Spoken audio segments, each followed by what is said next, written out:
Your diet's fucking wrong. I have all of these studies I'm going to put in the fucking link because your diet's a piece of shit. Then I'm going to go to Congress So take them fucking studies right to them, and I'm gonna take over your entire fucking life. You will be a fucking vegan and you will like it. You will stop eating the goddamn fucking motherfucking beef and fucking cattle and shit, and you'll take our fucking vaccines and you'll eat all this shit that we tell you to eat. You aren't going to do as you're told because science and shit.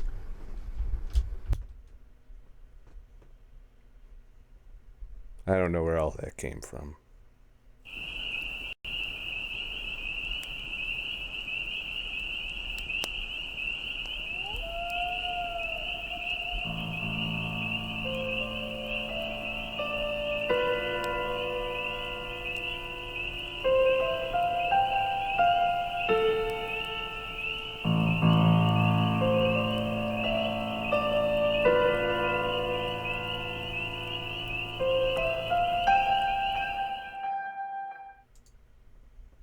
Welcome to another Scott the Truck Driver motherfucking podcast and shit. So, as you may have noticed, I didn't get to stream all week. I was on the road in Washington, D.C., touring our nation's capital and getting triggered here and there. But I wanted to do a nice podcast, and, I've got a lot going on. I've got some videos coming up. For those of you watching on YouTube, this stream will continue with a premiere of an adventure video that I will do at the end of the learning part of this podcast. So, I just want to share all all the knowledge that I've accumulated on science tonight, because I think we need to continually remind ourselves, because to this day I constantly get motherfuckers linking me science, and it's been over, I'd say, a year and a half since I lost faith in academia for providing us with answers, for helping us live healthier, happier, better lives. No, they're not about that anymore. And they probably haven't been that way a long time. I just thought they were. And through doing all of this fucking research I've done over the past fucking 4.5 years, I pretty much have discovered you can't trust the motherfuckers. Can't trust them, can't trust politicians, can't trust anybody, because nobody's really looking out for us. They're looking out for their wallets. They're looking out for their elections. They're looking out for the power that they want to hold. While we get sick, we die, we are unhealthy, they take our wealth because we're unhealthy, and we live miserable fucking lives as a result. All in the name of fucking profit. And one of the most authoritative fields that will determine your freedoms, what you're allowed to do, how they treat you when you go into the hospital, the kinds of medications they give you, the foods that are on the shelves, the foods that are not on the shelves, is science. And I'm sorry, if you weren't ready for this, science is fucking dead, all right? Science needs to have a funeral, because you cannot trust it any more than you can trust CNN or Facebook fucking random blog motherfuckers. You can't trust science anymore. And we're going to go through some shit. We're going to react to some articles. We're going to react to a really good video put together by someone who is considered a tinfoil hat motherfucker, which is Corbett Report. So we'll go through one of he does a really good explanation of this, but we're also going to look at some of the additional evidence going on. This has killed, as Yelva just said there, millions of people in the past 100 years. Millions. Either disfigured, killed. It's been a horrible fucking situation, and it has not improved. You would think after the whole tobacco industry thing, where they fucked up science, and the whole sugar industry thing, where they fucked up science, we're still trying to fucking sort that out. There's still people that aren't convinced. But at the same time, Ansel Keys sharted all over our fucking diet. he demonized this scientist who did the exact same research on sugar and didn't have to doctor his data to show us that it's sugar and fructose that cause heart disease, not saturated fat, or at the very least, the combination of the two. So, before I get started, I want to welcome some people that have joined me in the chat. FHOO, I can't pronounce. Foo. Well, welcome. I'm glad you could finally make a live stream. Altopinions.com is here. Badass Heiser Hines, and by the way, the badass title is for people who subscribe to me here on DLive, and I appreciate all of your support. You have made this platform 10 times better than anything that YouTube has to offer for live stream, and you've also made it more profitable for me to do a podcast here on DLive than it would be to just do them and sell them individually. So I want to thank you guys for your continued support. It's been pretty fucking amazing what you guys have done here. So thank you to all my badasses that are subscribing to me.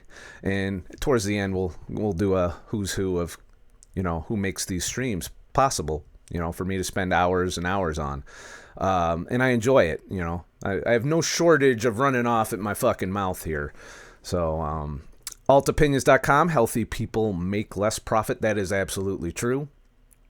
And that's why this problem isn't going anywhere anytime soon. And still, to this day, so many people I talk to in the world, thank you, Mr. Humpty, for the 2D fucking fruity.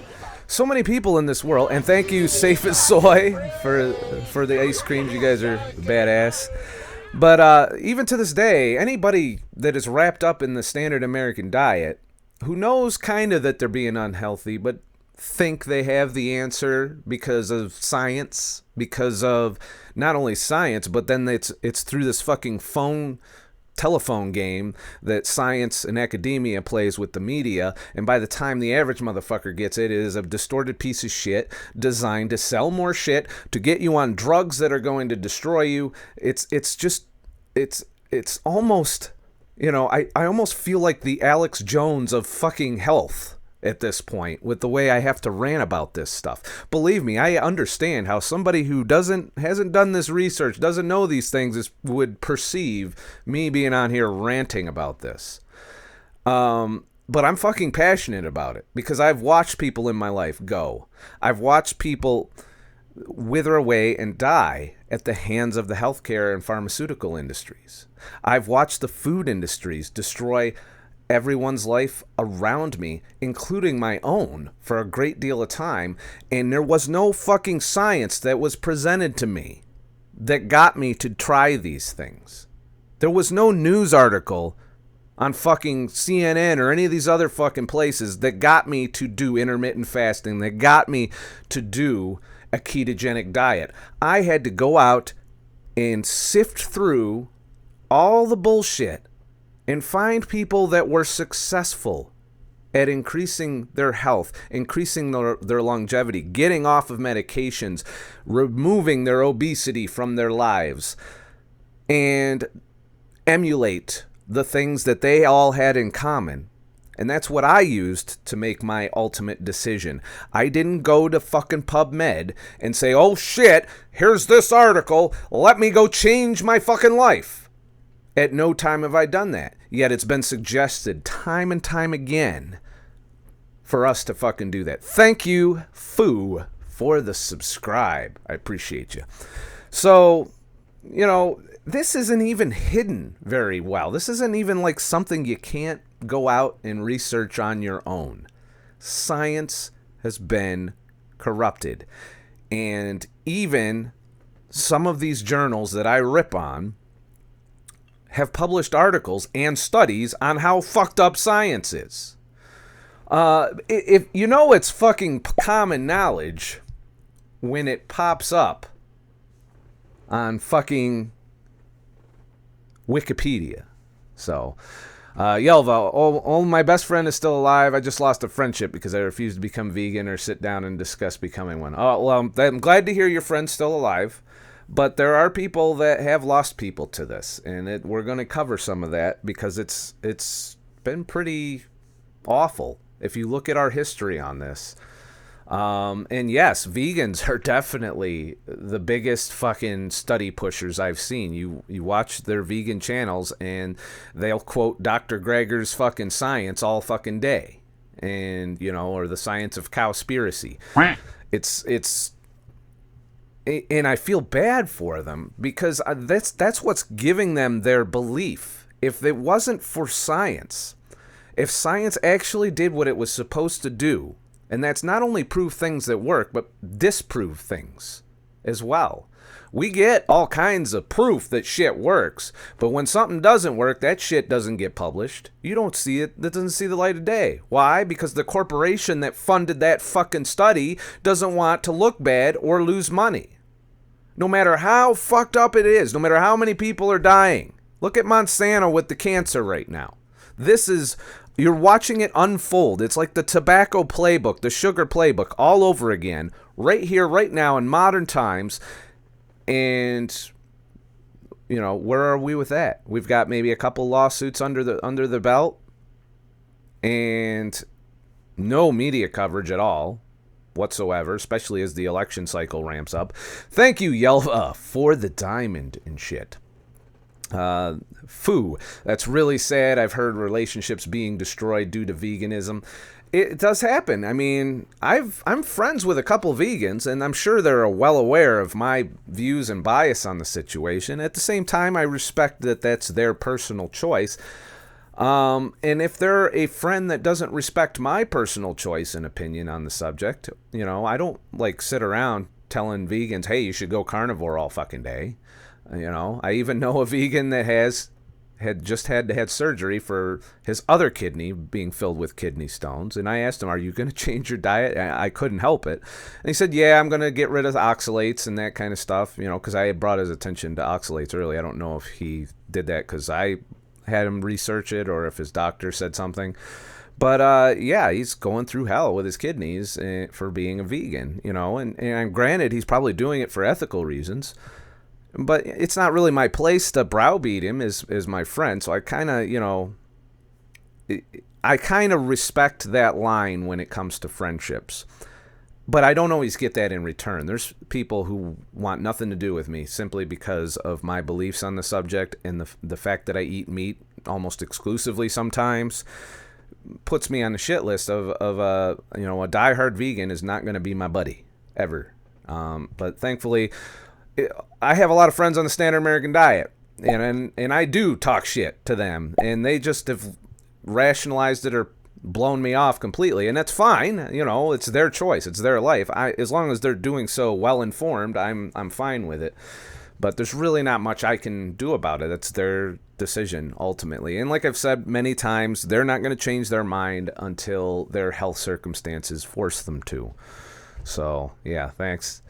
That's where we're at with, you know, but I do feel like veganism is on its way downhill. I think people are awakened to the fact that it's not working, thanks largely to all the anecdotal evidence going out there against the vegan diet, and it just continues. You know, if it's not good enough for a baby, it's not good enough for an adult. If you need more evidence than that, then you're going to have to reach to corrupt science to get that fucking evidence. Welcome, Waldemar. How you doing? So, like I said, you know it's bad when you can find it on fucking Wikipedia. Scientific misconduct is a violation of the standard codes of scholarly conduct and ethical behavior and publication of professional scientific research. So, this is a list of misconduct incidents. And we're not just talking nutritional science here. I want to be clear on that. We're talking about the pharmaceutical industry. We're talking about medical science. We're talking about industrial science. All of these forms of science are corrupted by corporations right now, because those are the corporations are the ones paying for that science.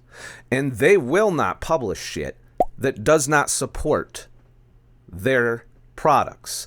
They will manipulate data and do smaller sectional studies anything they can do to nudge the needle to say their shit is good and everything else is unhealthy for you or bad for you or fails. And you can see it through all kinds. And just look, this isn't even a complete list. This is just a bunch of submissions. Biomedical. This pretty much covers pharmaceutical and food. And just look through here. Look at all of this examples of misconduct, corruption, outright lying, manipulation, retracted papers. Let me just read some of these and give you a little bit of a snapshot. So, Yelva wrote, she has lupus and I think she's having an autoimmune flare. I too have a friend that has that exact same issue and is ignoring my advice on it. And I don't know if she's watching, but, probably won't buy into what I have to say because doctors and science and all of that is not agreeing with my theory on it. And it is a theory. I'm not an expert on this shit, and I can't give somebody medical advice. That's something that I would just advise somebody. You need to learn as much as you can about this stuff and find people that have cured those illnesses, that have reduced their symptoms at the very least, or gotten off medications. And how did they do it? What did they do? And then you find a bunch of people that have overcome it, and you find the commonalities, and you try and do those things. You are not going to get the answer from fucking medical journals. You're just not going to get it. This isn't going to tell us shit except what to buy or what drug to go on. That's all. Or what not to buy. Oh, shit. Knocking shit over. So, let me just read through a few of these right now. And I'm sorry if I fall a little behind on the chat, but I do want to try and get through this. We're going to hang out for quite a while and chat tonight, since I haven't streamed in a while. I owe you guys some streaming time. Let's see. A researcher at C. David Bridges, a researcher at Purdue University, formerly at College of Medicine, was found by NIH investigation panel to have stolen ideas from a rival's manuscript that Bridges had been asked to review and used information to produce his own research. So you got people copying people, you got people, because there's a lot of pressure on them. We'll get into some of the reasons why here as I go through some of this, but I'm looking for a juicier one here. Okay, here's an important one. Ching-Chai Chen, U.S., the former chair of cancer research at The Ohio State University, was investigated by OSU and the Federal Office of Research Integrity. I didn't even know we had one of those. They aren't doing their fucking job if we do. After being anonymously reported for falsifying data. The investigation found that he mishandled images and figures in published papers and intentionally falsified data and did not keep any laboratory notebooks on his research, a violation of federal research policies. Chen has had 8 research publications retracted. So that's pretty fucking important. How many people are dying of cancer right now? How many people have cancer right now? And you got this going on. Doesn't raise your fucking faith in this shit that much, does it? And these are kind of, there's so much going on with the... Thank you, Yelva, for becoming a badass for the month. Thank you. I appreciate it. There's so much going on in the cancer realm. And then we got a cardiologist, formerly based at John Darcy, a cardiologist, formerly based at Harvard University, fabricated data and published research articles on more than 100 abstracts and book chapters. In 1983, Darcy was disbarred for 10 years by the U.S. NIH. Darcy had at least 17 publications retracted. I wonder how many fucking headlines they wrote in the paper based on his fucking research. I wonder how many people died because of some drug they took based on his research. Or how many hundreds of thousands of dollars people paid for some fucking pill that they didn't need because of his research. That motherfucker should be in prison for life. This should be the harsh fucking penalty for this corruption in science. They should be in prison for life. They should be punished. The punishment should fit the crime. Because they are dramatically affecting public health, people's lives, and they get away with it. They get disbarred. Ooh. They get their publication retracted and their reputation smeared. But they still got to go fucking home and do their fucking shit every day, and they probably got a shit ton of money as a result of it from whatever industry that was stroking them off when they were typing the shit. You know, does that seem right? While thousands upon thousands of people die based on this kind of behavior in science? And it's not isolated. Thanks for the follow, Jazz7, by the way. I'm trying to keep up with shit. But, you know, look this shit up. It's not an isolated thing. And I'm telling you, by the time you get through, and because I've done this before, you know, I'm just sharing kind of a little bit with you tonight. But this is why I talk shit about science and how that the best science is N=1, self-experimentation, and trying to do everything in your personal power to stay the fuck away from the healthcare industry. It's not always possible. There are things beyond our control that will put us in that healthcare industry, but there's also a great deal of chronic disease that is completely preventable if we take care of our nutrition, if we fast, if we do all of these things to help prevent us from being caught in this shitstorm. And it's prevailing not only our food system, but our medical system, our pharmaceutical industry. Our government makes laws based on this science. Freedoms will be eroded. You can't go drink raw milk in some places. It's illegal. Why is it illegal? Some dickhead falsified some data, gave it to the fucking FDA and USDA, and now it's illegal. Congratulations. Freedom gone. Although it might be beneficial if properly prepared and properly distributed to people, might not cause an issue. But, no. Somebody cited some little bit of fucking shitty data and science in a small section of people and made it inflate to the point where the government said, nope, we will not allow this. And yet they allow things like glyphosate in every fucking food. Why? Because Monsanto. Doing the same shit, filling them with fucking scientific bullshit manipulated data that's being found in a court of law to be bullshit, so much so that they're awarding millions to people who have cancer, yet somehow the evidence wasn't good enough for our FDA and USDA to put the hammer down on glyphosate. But damn sure you ain't gonna drink that fucking raw milk, though. Raw milk probably has fucking glyphosate in it. We're so fucking polluted now due to lack of regulation on this. You can tell I'm triggered on this, by the way. I'm getting more than a little vein popping out of my head action going on here. So here's something in PubMed, you know, where tons of articles are guilty of this. This is not an isolated thing. I have torn apart study after study on PubMed. And they definitely have this. I don't trust PubMed any more than I trust CNN.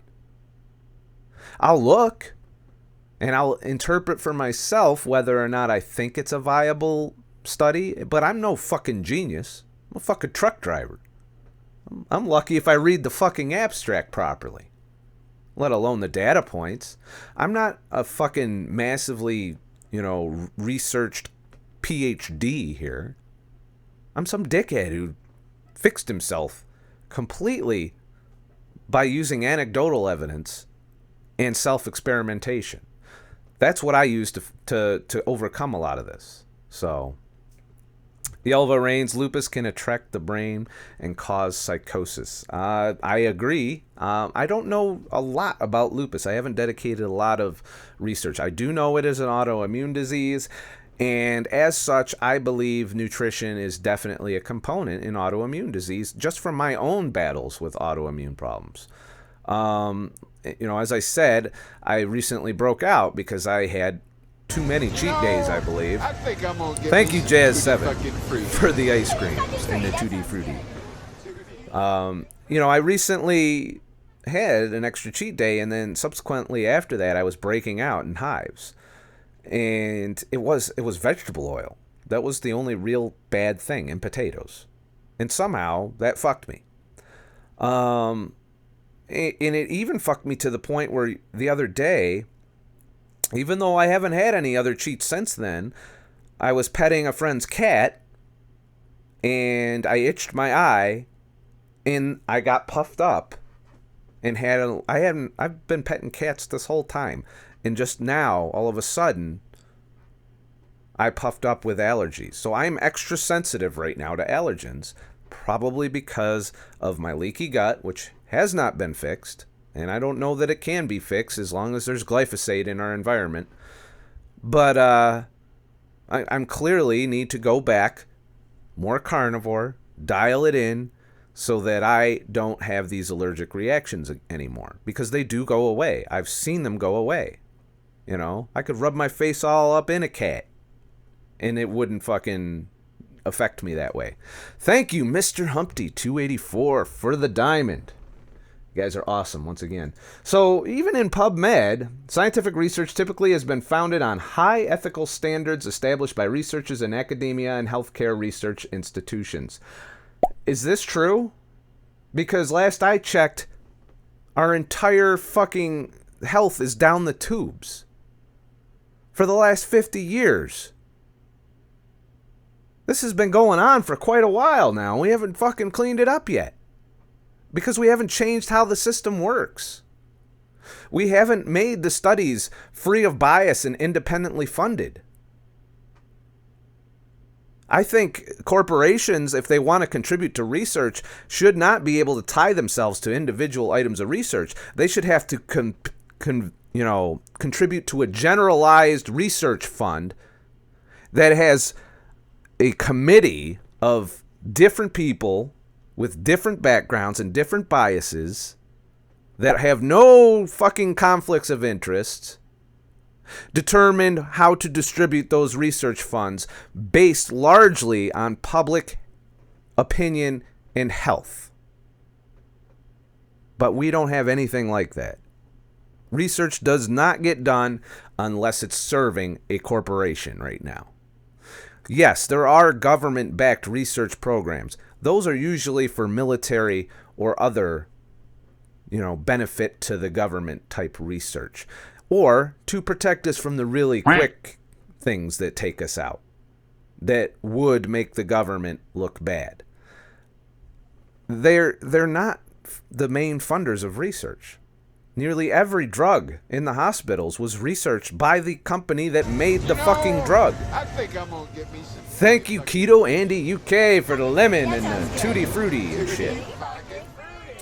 So, autoimmune issues are horrible. They're so hard to diagnose. My eyelids and top lip swell up when I eat something my body doesn't like. I hear ya. I struggled for many years with my allergies, and when they went away, I was like, holy shit. I did not expect that. I got into this because I was fat and diabetic. Well, pre-diabetic. And my blood pressure was starting to climb. I was on my way to kiss that 300-pound mark. So I did not expect my allergies to go away as long as they have. I couldn't walk around outside for certain seasons of the year just because I would be so fucking stuffed up and miserable.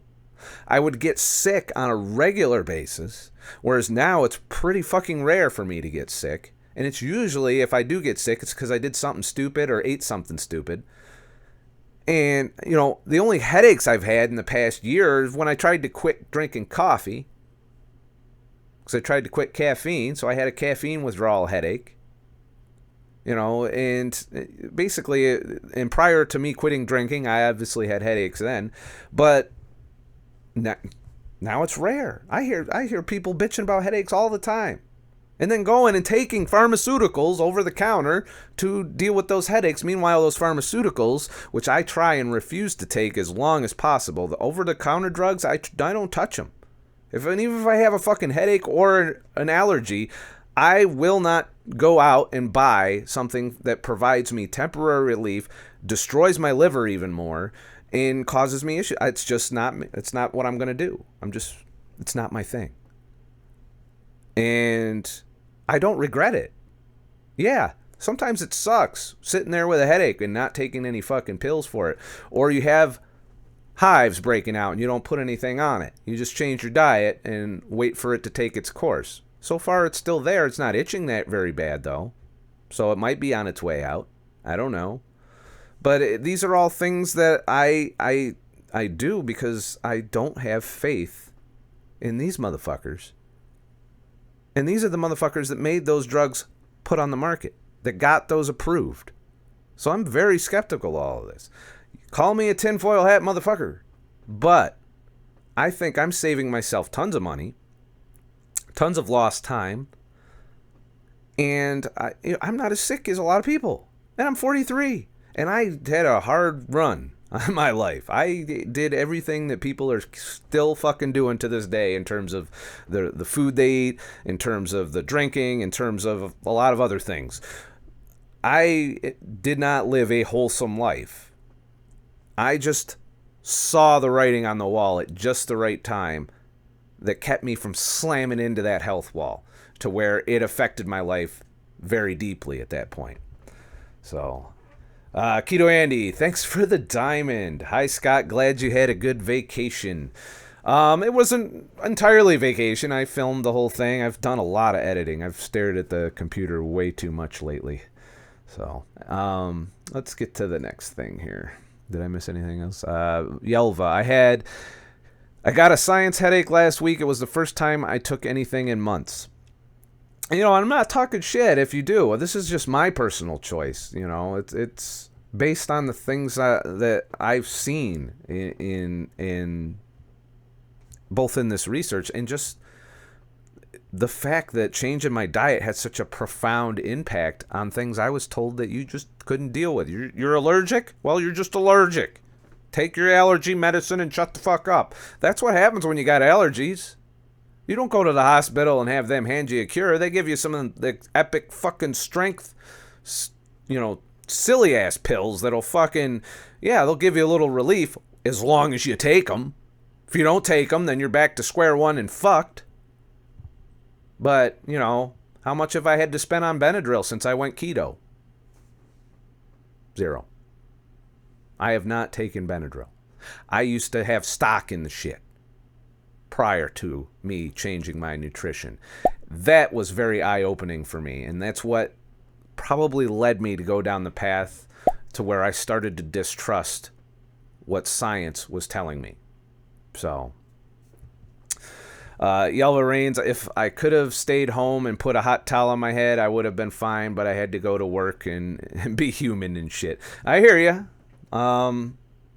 So I don't know. It's just, it's hard to, you know, I can't really tell anybody else this stuff. And don't just take my fears or my things I do that are probably quirky to most people and run with them. You know, I just want you to know what you're getting into when you do things. That's all. I want you to be informed. I just want you to be able to make informed choices. It's up to you whether or not to make those choices. Because I wish when I was younger, somebody would have done this for me. Would have laid this shit out and made me start thinking about it while I was going through and you know, having headaches all the time. You know, I smoked, which was horrible, and I had massive lung problems. I almost died of an infection because I had a cyst in my back that burst. There was just so many things that I could have avoided had I taken better care of myself over the long term. And I'm more or less trying to get through to people who are still clinging to this as an excuse to eat the standard American diet and go to the fucking doctor and get pilled up to no end constantly. It is not normal to be on medication all the time, whether it's over the counter or whether it's prescribed by a doctor. If you have to be on medication all the time, something is going on with your health that is preventable. And it's just a matter of figuring out what it is. Am I saying everything's preventable? Absolutely not. But I'm thinking a lot of these things are preventable. And we're not looking for fucking cures here. We're looking for Band-Aids. And you keep bleeding underneath that Band-Aid, and you have to keep going back and getting more fucking Band-Aids. It's not a recipe for health. It's a recipe for wealth. I feel like that should be a fucking t-shirt or something. Weekend reads, How to Get Away with Scientific Fraud. This is from Retraction Watch, which I just came across today while I was setting up some links for this stream. I guess whenever a paper gets retracted, they publish about it. So this might be something you might want to bookmark just to kind of keep tabs on things. How to Get Away with Scientific Fraud. What's wrong with nutrition research? And boy, is there no more corrupt science than nutrition research at this point. And it's probably one of the most corrupt forms of science in current times. Waldemar, same here, Scott. I'm 41, 18 months keto. I had other health changes in my mid-20s, but not enough. With keto, I'm avoiding many problems. And I think that's why keto has grown, is people are doing it, and these problems that they've battled with their entire lives evaporate. You know, there's some growing pains, obviously, because keto's not easy to get into. But once you get through those and you start to realize, hey, I'm not allergic to cats anymore. Or, hey, I'm not fucking having to bring my tub of Benadryl with me every time I fucking go out in nature. Or, hey, I can eat this and not fucking worry about dying. You know, as your throat closes up and shit. You know, it's these autoimmune is really not taken as seriously as it should be. Even if it's just minor things like breaking out in hives or having skin breakouts. Skin breakouts are a sign that you're inflamed. You're under chronic inflammation. If your skin is always breaking out, that is an autoimmune issue, and it just means that you are suffering from severe inflammation. And it can manifest in places that have nothing to do with the thing that inflamed you. You could eat something that got into your bloodstream and triggered your autoimmune system and have your skin break out. It's not because you got something fucked up on your skin. You know, you can break out in allergies because of something you ate, even though you think it's just because you have hay fever. You know, we've become more sensitive to these allergies because our immune system is on alert and triggered, and these things can get into our system a lot easier because of our permeated gut wall and many other factors, like the chemicals that are just in our environment, the Monsanto piss. It's pretty, you know, if you have any of these concerns, like you just asked, my scalp psoriasis for years went away with keto. Yeah, these are things that aren't being looked at, not even by the keto researchers. They're focused on the big things: metabolic disease, diabetes. There's not a whole lot going on. I mean, there's a few good doctors out there that are doing this kind of work, but they're mainly concerned with Monsanto and glyphosate for obvious reasons. It's a big offender. It's a big reason for these things. There's been correlations between the rise of celiac disease with the rise of glyphosate use in wheat desiccation products. You know, these are all things that if you have these issues, you really got to start doing your own homework. And by doing your own homework, it means finding people, and it's easy to do now in the information age, at least until Google decides we can't watch everything unless it's been blessed by science. See where I'm going with that? To go out and get this information. Take advantage of it now, because I believe this isn't going to last forever. This freedom of speech. And we're going to get into at the very end of this. I found another fucking article that should be very alarming, because, you know, I think the government's going to be taking from the playbook of the social media tech industries in terms of what you're allowed to know and not know. And we're going to cover that briefly towards the end of this podcast.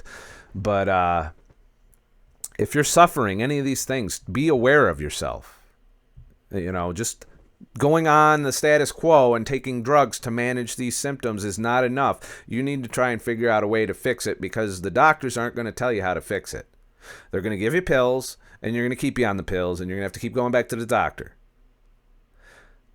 You should do that to manage your shit, obviously. At least that's what I would do. But I would be out there researching on ways to fix it myself and work with a doctor who will not keep me on these drugs indefinitely, because it is so profitable to have for me to come into their fucking office all the time instead of being health problem free. Like, I just got a letter from the VA hospital telling me I got to fucking go in and get my annual test, because they descheduled my annual labs.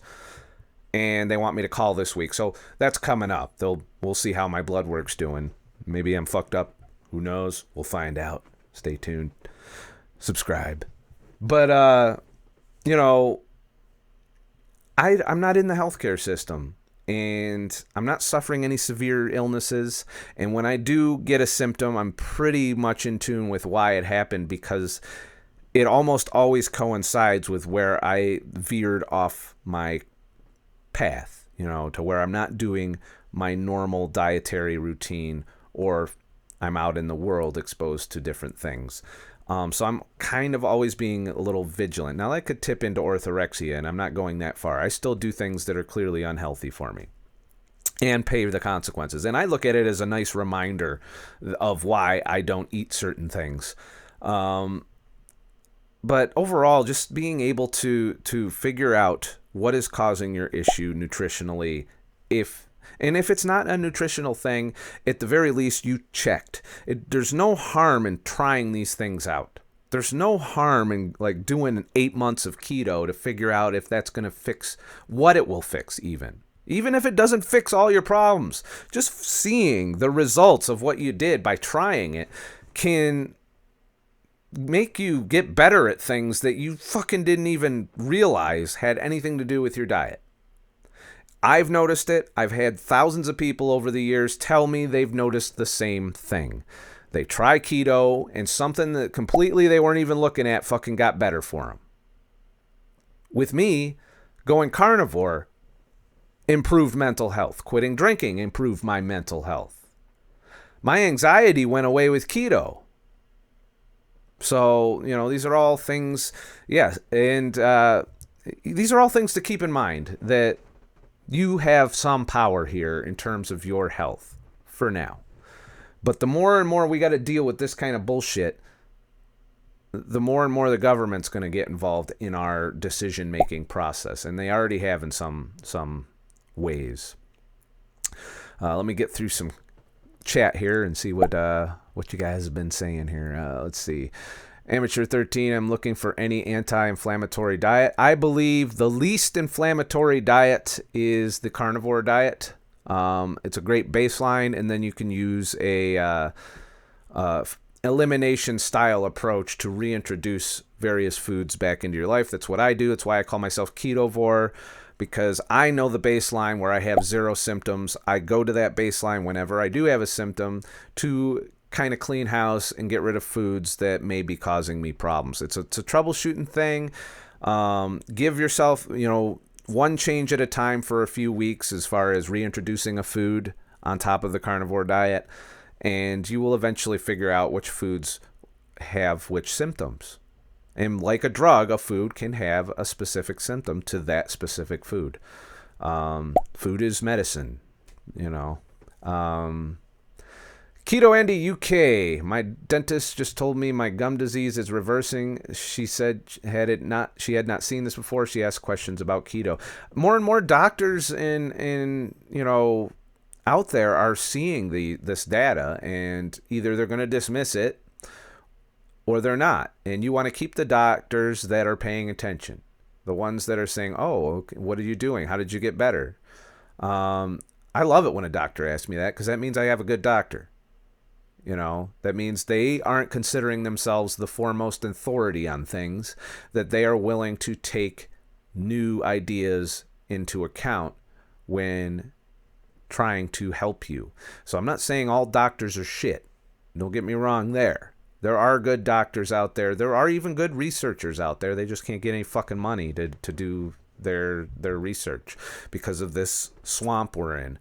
I would like to see that change in the future, but how we get that change to happen, I don't know. I think our only option is the wisdom of crowds till then, which isn't the best. It's not the best way to go about it, but it's a lot better than what's best for the corporations in my book. Safe as soy, less depression, ? I've been having severe depressions throughout my life, and when I went keto, I noticed the depressions got less frequent and less severe, but I still had them. And occasionally, if I had a bad cheat time, they did sink to that dysfunctional lay in bed level. So then I started to learn about carnivore, so I gave it a try. I did a 30-day carnivore style diet, pretty much just red meat, eggs, and coffee, and it went away. Then I quit drinking on top of that, around the same time I was doing these things, and I haven't had a depression since, not even a mild one. You know, that's not to say I don't have sad moments, but the difference between sadness and depression is how quickly you recover. Like if I have a sad moment, it lasts like 20 minutes, maybe an hour at the most. Whereas my depressions used to last days, weeks sometimes, and I wouldn't be able to snap out of it. I think, it's okay to feel down when something bad is happening. It's not okay to ruminate and circle the drain and then fucking sink your whole life because you're depressed. That's a sign, and there have been ties to autoimmune and depression. Inflammation is almost directly related to depression, and it makes sense biologically, because when you are sick out in nature, you're supposed to rest. You're supposed to take it easy. You're supposed to take it down a notch. So biologically speaking, depression is a normal thing. It's a normal reaction to chronic inflammation and chronic stress. So if you can reduce your inflammation, you can reduce your depression in most cases. I'm not saying it's that way for everything, because there are other things that can cause a person to be depressed, such as traumatic events, PTSD. There's a whole lot of other things. But for me, in my form of depression, I was able to curtail it and become perfectly functional when it comes to, I don't suffer from depression right now. And I hope to keep it that way.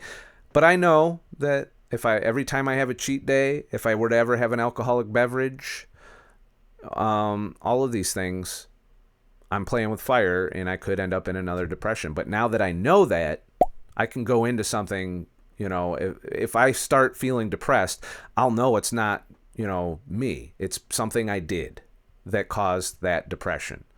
So that's my thoughts on that. I've gone into deeper detail in past videos, Safe as Soy, so you can find some of those on my channel. Badass. My panic attacks went away with keto. Oh, yes. Anxiety went away for me. Now, I've had people tell me they went keto and didn't get relieved of their anxiety, but for me, it worked. Only way to know is to give it a good solid 8-week try with no cheats. See how you stand with your anxiety. And I recommend quitting drinking during that, because I do believe that can be a contributing factor as well. But I lost my anxiety without quitting drinking. Now, I still have some mannerisms that may, I do worry a little bit about things here and there, but they don't cause me any health problems. They don't cause me to not do things. They don't prevent me from living my life like they used to. I used to have severe social anxiety. I wouldn't like to go out in public or anything. Ironic that now I'm here on fucking YouTube and I'm a DJ in a karaoke bar. I mean, come on. If that isn't proof that I overcame my social anxiety, I don't know fucking what is. But there's a whole lot of factors that go into mental health that tie directly to gut health, that tie directly to inflammation. And if you can manage your gut health and inflammation, you can find relief. Not to mention, a lot of the brain chemistry is from things that you take in nutritionally or things that are produced by your gut microbiome. For example, tryptophan is often produced, the components of it are produced in your gut. So if your gut bacteria is all fucked up because you had a big glyphosate shake, probably going to have depression and anxiety. That's kind of things to look at, things to educate yourself on. Don't just say, I'm depressed and I'm going to take my depression meds the rest of my life. And I'm not telling you to stop doing that either. Start learning these things for yourself. Inform yourself. If you want to overcome a health condition, you need to find other people who have successfully done so and figure out how they did it, and find more than one of them and figure out the common things that they're saying. That's how so many people are coming to keto, is because you have all of these people that have overcome a similar health problem by doing a similar thing.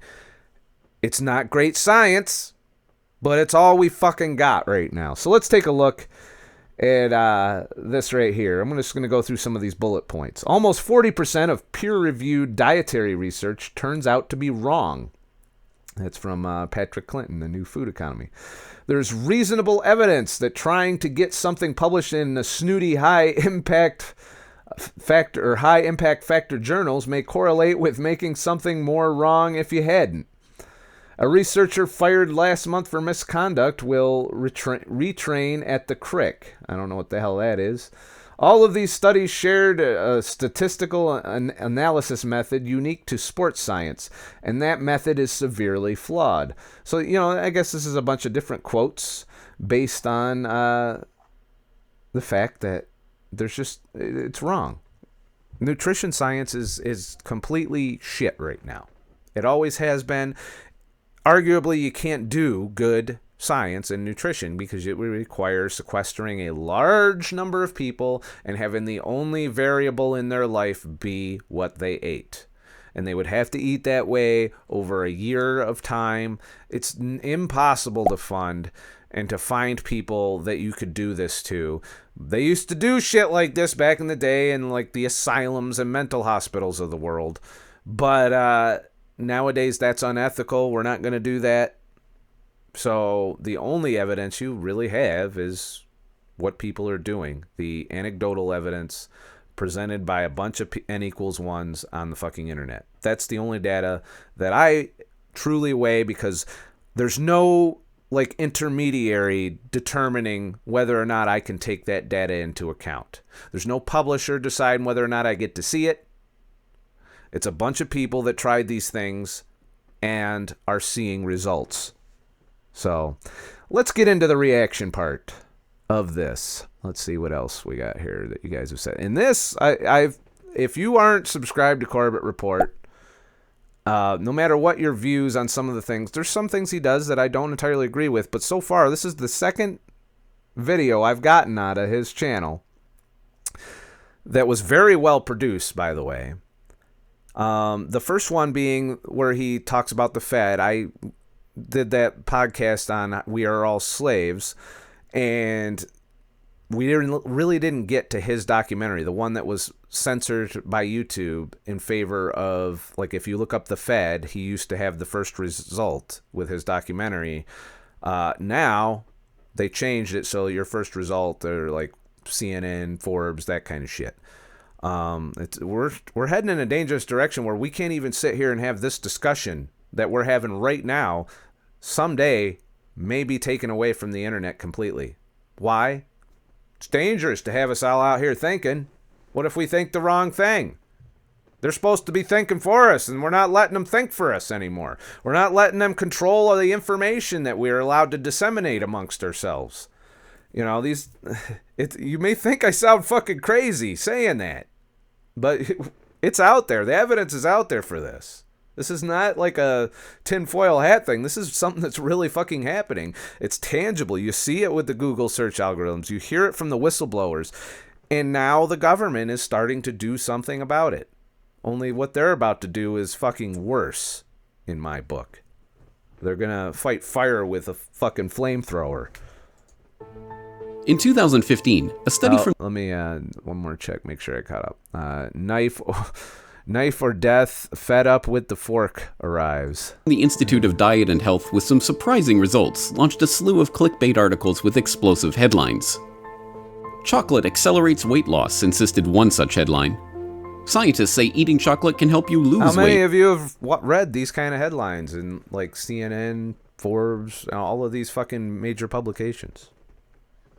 Keep that in mind as you watch this. Declared another. Lose 10% more weight by eating a chocolate bar every day. No joke, promised yet another. There was just one problem. This was a joke. The head researcher of the study, Johannes Bohannon, took to IO9 in May of that year to reveal that his name was actually John Bohannon. The Institute of Diet and Health was in fact nothing more than a... he was doing this to troll. the research community.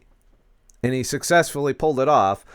And I bet you to this day, there's still blogs and headlines citing his studies, which were intentionally manipulated to come to that conclusion.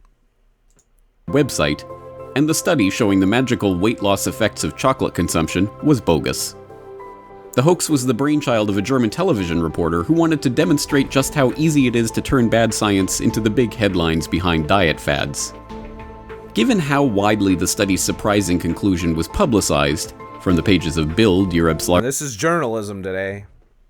So it's journalism today isn't going out and finding shit out and interviewing people and all of that shit. Journalism's, let me look through blogs or this or that until I find something that sounds legit, and then I'll make a big fucking clickbait headline about it, and lo and behold, I earned my fucking journalism paycheck for the day and a fucking award in the process.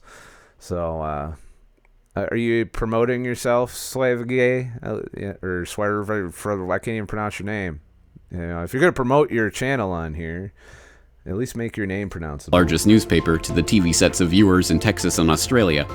That demonstration was remarkably successful.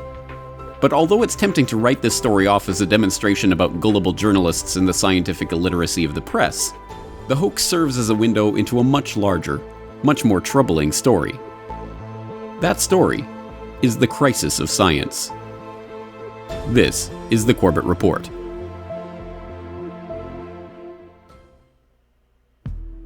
What makes the chocolate weight loss study so revealing isn't that it was completely fake. It's that in an important sense, it wasn't fake. Bohannes really did conduct a weight loss study, and the data really does support the conclusion that subjects who ate chocolate on a low-carb diet... Thank you, Keto Andy UK, for the Ninja Geety. Gotta go. It's 1 a.m. in the UK. Enjoy the Ninja Geety, and thanks for the DC update. I just so you know, this will be most of this, not the entire stream, will go on YouTube tomorrow. Probably tomorrow night. I don't know. I have other videos I'm trying to crank out to meet my 5 videos 'cause it's a day late. But there'll be, believe me, I'll meet my video commitments going forward. So yeah, this will be posted there, and of course, also I'm going to be in the subscriber lounge posting the replays that have fallen off of DLive. I'll try and get that done probably by Tuesday because I got a lot to do tomorrow. So we'll continue with things. But thanks again, Keto Andy UK, for your continued generosity and support of my streaming and shit, and I appreciate it. You do way more than you have to, that's for sure. So, Fed Up with the Fork, the coca leaf is another way to bring drugs into the food industry, hence the name of the Food and Drug Administration for the corporation. Yeah, the Food and Drug Administration is between the revolving door. We kind of went over this during the We Are All Slaves thing. This is done time and time again between the food industry and our government. That same revolving door. You have people that work for industry. They come in and they get these prestigious appointed positions in the Food and Drug Administration, in the USDA, in the CDC, and so on and so forth. And then they turn around, and when they leave, they got the cushy job in the private sector, and then they can actually come back again, or somebody else from that private sector can come back again and get these positions of making policy, of regulating companies, regulating the companies that are paying them. Essentially, it's what the revolving door is all about, and it's fucking horse shit, and I wish we could do something about it. And the only thing we could do about it is not buy the shit. You know, as long as we have the freedom to not do these things, you know, but what can we do? I mean, there's nothing we can do. It would require a complete restructuring of the way things are, and we can't even get simple things done nowadays through our government. You know, it's gone down to shit, and I'm not happy about it. That's why I say the only thing we can do is take care of ourselves, do our own homework, learn as much as we can while we're still able to about these things.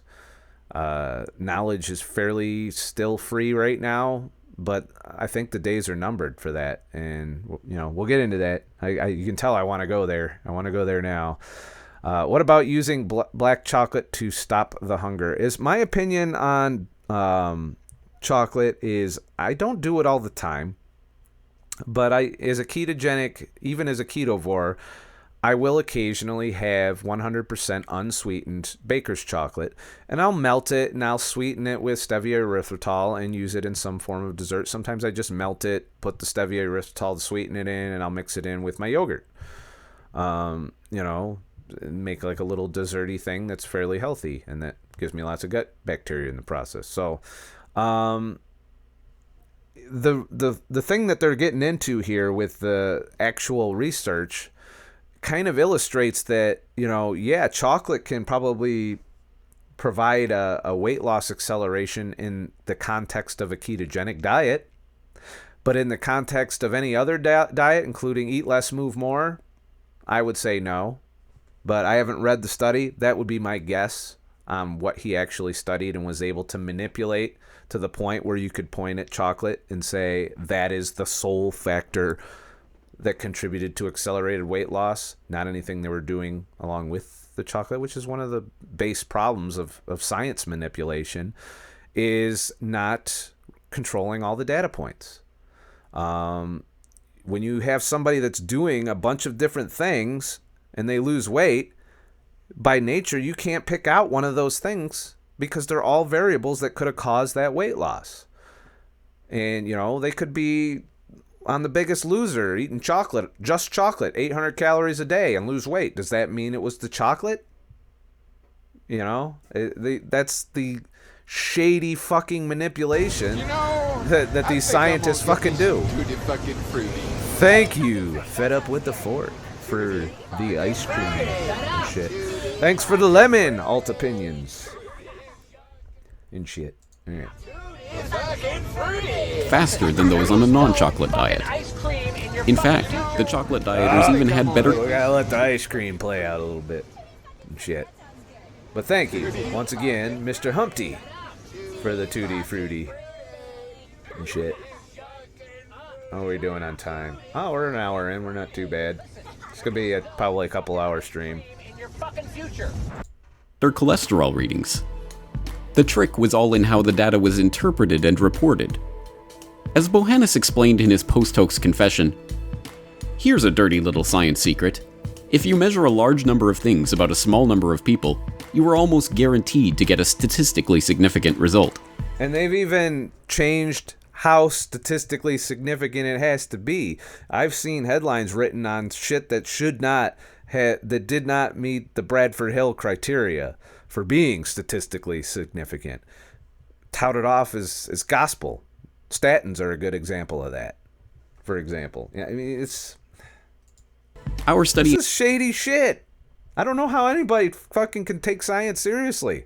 And if you think it hasn't spilled out into climate science, into industrial science, chemicals, whether or not they're safe for us to use, Monsanto, He included 18 different measurements: weight, cholesterol, sodium, blood protein levels, sleep quality, well-being, etc., from 15 people. One subject was dropped. That study design is a recipe for false positives. You see, finding a statistically significant result sounds impressive and helps scientists to get their paper published in high-impact journals. But statistical significance is in fact easy to fake. If, like Bohannes, you use a small sample size and measure for 18 different variables, it's almost impossible not to find some statistically significant result. Scientists know this, and the process... Yep, and they know it. These are academics. They know what they're doing. They're doing it intentionally. Why are they doing it intentionally? Who pays their bills? Can they become more prominent in their field if they get published? So now, not only are they doing it for the prestige of discovering something remarkable, to get their name out there, to get more funding, to do more research, and if they do a good job for one company, other companies are going to look at that and say, hey, can you come over here and do this? And they give even more money. And what do you think happens when they don't prove what they're trying to prove? Do you think you get to read about it? Maybe with the Freedom of Information Act, which might occasionally yield the occasional paper that got lost in the annals of history. But for the most part, we don't hear shit. Doesn't get published. Like, we tried to control for a high-fat diet versus high heart disease and cholesterol. We've been trying to prove that for years. Spent millions of dollars because, they couldn't prove their own hypothesis. The one the entire fucking food industry has done. They can't prove it. You won't find all the failed experiments unless you really dig, and some have. Some have found the studies that essentially they could not prove the diet heart hypothesis, which is why I don't give a shit about my cholesterol numbers.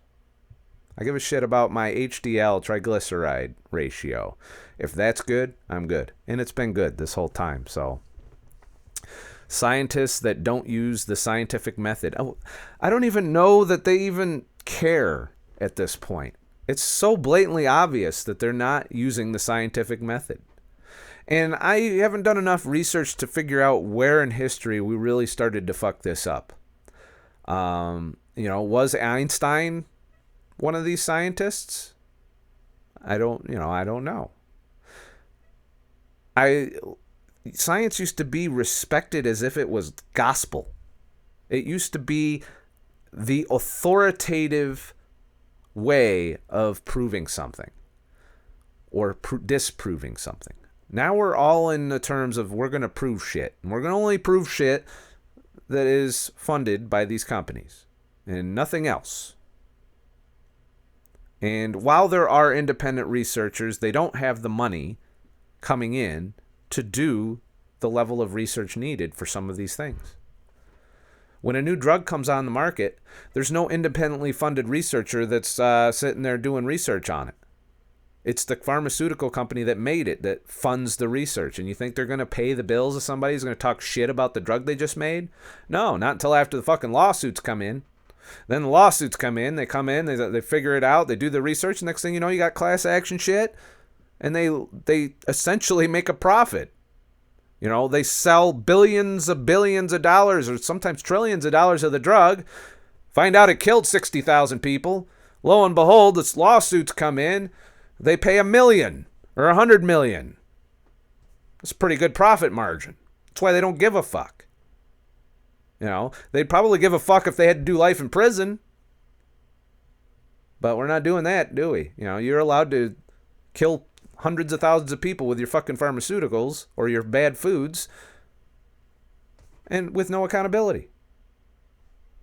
It doesn't seem right to me. I don't know. Process of sifting through data to find statistically significant, but ultimately meaningless results is so common that it has its own name: p-hacking or data dredging. But p-hacking only scrapes the surface of the problem. From confounding factors to normalcy bias to publication pressures to outright fraud, the once pristine image of science and scientists as an impartial font of knowledge about the world has been seriously undermined over the past decade. Although these types of problems are by no means new, they came into vogue when John Ioannidis, a physician, researcher, and writer at the Stanford Prevention Research Center, rocked the scientific community with his landmark paper, Why Most Published Research Findings Are False. I mean, we're getting publications on this from scientists. The 2005 paper addresses head-on the concern that most current published research findings are false, asserting that, for many current scientific fields, claimed research findings may often be simply accurate measurements of the prevailing bias. The paper has achieved iconic status, becoming the most downloaded paper in the public library of science and launching a conversation about false results, fake data, bias, manipulation, and fraud in science that continues to this day. This is a paper that is practically presenting a mathematical modeling of what are the chances that a research finding that is published in the literature would be true.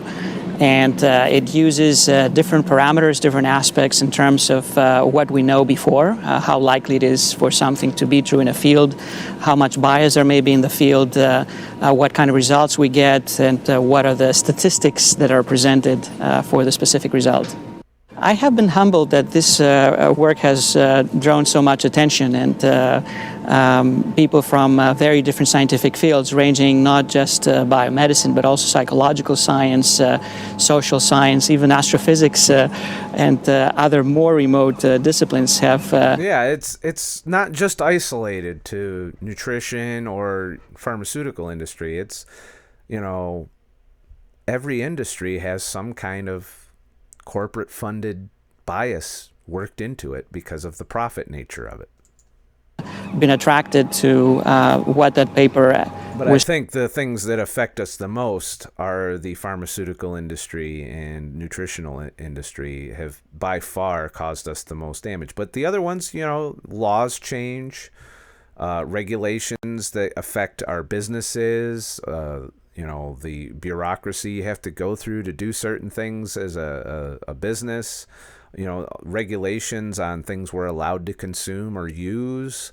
These are all things that are influenced by those other disciplines of science that are also succumbing to this. Why are they succumbing to this? For the same reason the pharmaceutical and food industry have. It's very profitable. It's, you can change laws with science. Lawmakers look to science to make fucking laws. And yet you have well-documented cases of fraud, abuse, bias, and corruption in science. And we're changing our laws based on it. Is no one seeing the problem with this? was trying to do. Since Ioannidis' paper took off, the crisis of science has become a mainstream concern, generating headlines in the mainstream I haven't read a whole lot of, concern on this. press like the Washington Post. I see media's concern being focused entirely on Trump while this is going on. The Economist, and the Times Higher Education supplement. It has even been picked up by Guess it mainstream depends on science who you publications watch. like Scientific American, Nature, and Phys.org. So what is the problem? And those are all publications that the average motherfucker isn't reading, by the way. For an increasingly tech-dependent society, that something is rotten in the state of science. To get a Fed up with the fork. Most Library of Science were funded by John D. Rockefeller, one of the founding fathers of America's buildup, which led to these corporations. handle on the scope The Library of Science? of this dilemma, we have to realize It's my impression that most science is just independently funded, and then peer-reviewed by other corporate-funded scientists.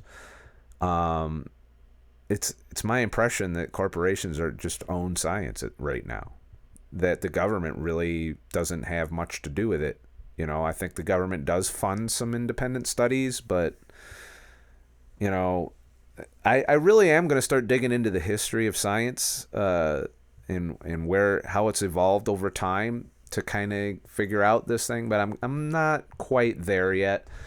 I just know that I've been disillusioned for the genre that I've done my research in, which is nutrition and fasting. It's just how much shit was published by science that led us to skyrocketing obesity, diabetes, heart disease, autism. I mean, the list goes on and on. Cancer. These are all things that we should have way made a bigger dent in by now, but because of this corruption, we haven't got there. The journals are the ones who own science right now, and scientists are very upset at this. That's true, and that's going to get into the point I'm going to make at the end of this, and that's the control of information. When you have to pass information through a curated, editorialized publication, you might not get all the information, because that editorialization is going to work its own criticisms and bias into it. It's just another level of bureaucracy to get to. I say make all the data available make the failures available, make the successes available. Let everyone review it. Have a vote on it. You know, don't anoint certain people with the power to decide whether or not that's good science or not. Because the general public is able to kind of figure it out. Not everybody. I know, there's some fucking idiots out there. It's life. But there's enough people out there that would be able to figure out these things. There's some smart folks out there who would also be able to give their opinion on it and just leave it as it is. No longer is science authoritative enough to tell us what to do, in my opinion. So let's just open the doors, not look to these publications as gospel law books of the world anymore, and let these studies come out, even the shitty ones, and make it like you would rate a movie, you know. Give it 5 stars if it seems 100% accurate. If you've reproduced it using the scientific method, you're supposed to be able to reproduce results by running the same experiment. You know, that, and divorce it from corporate funding. Have a generalized fund that corporations can contribute to research, but they have no control over who does the research, you know, or the outcomes, or whether or not it gets published. We do not want the corporations to have that power, and right now they do. I wish they didn't, but so let's see here. Let's get through some more of these comments that y'all are saying. Most live. Okay, we read that one. Foo.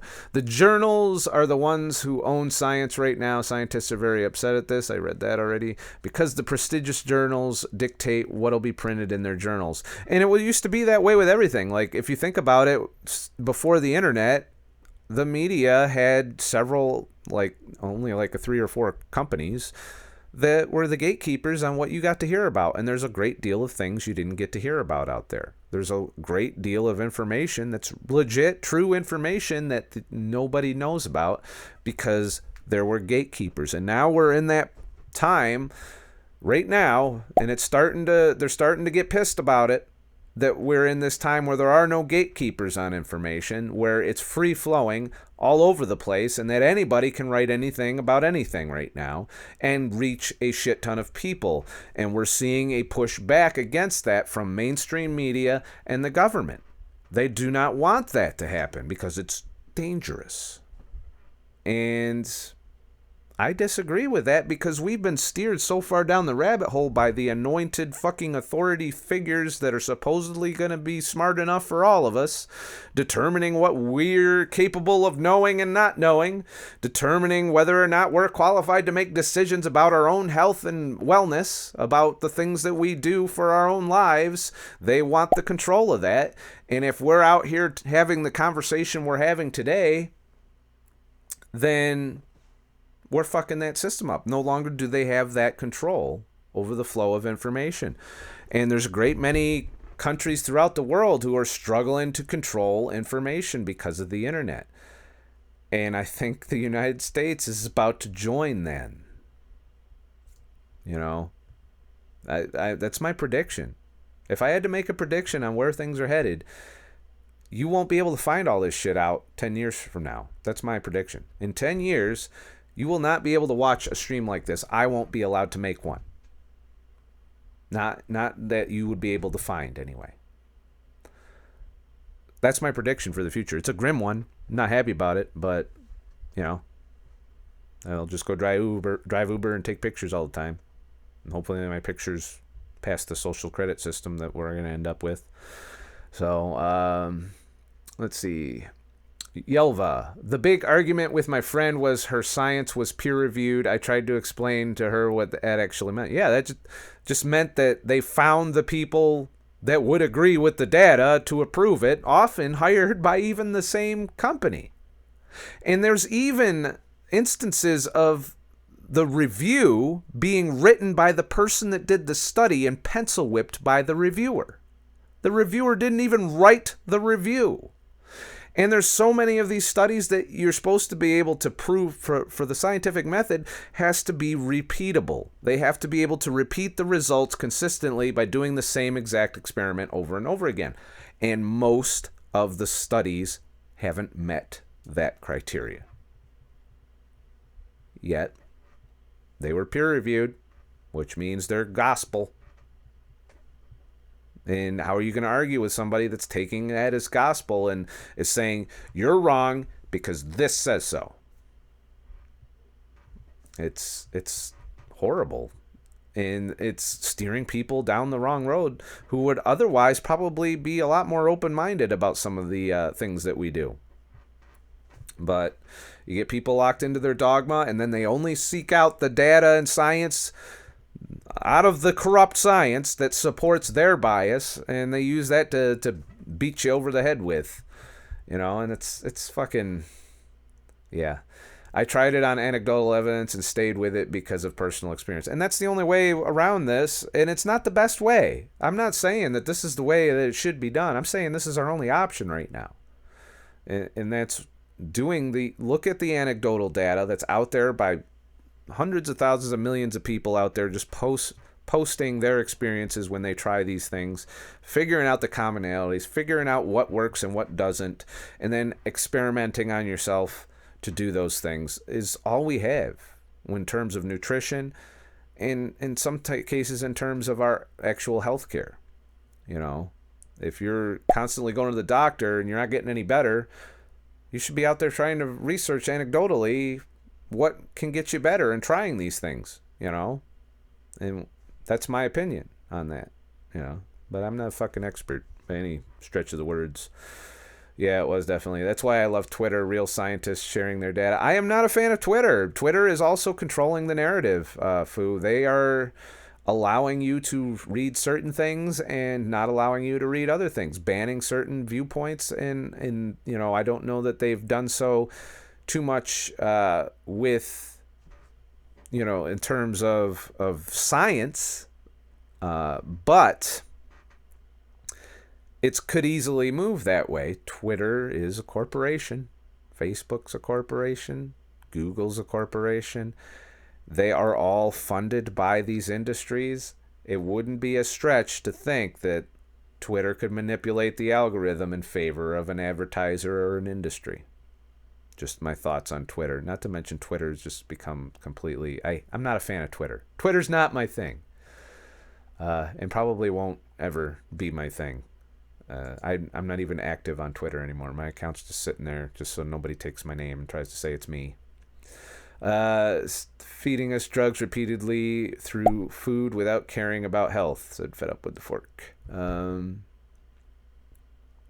food without caring. Well, there's chemicals. I don't know that they're drugging our food. So that's my thoughts on that. I'm sure they are certain aspects, of course. Yeah, they are. But the danger is there that, if we're relying on YouTube, we're relying on Twitter and Facebook and these social media platforms to be these free speech platforms.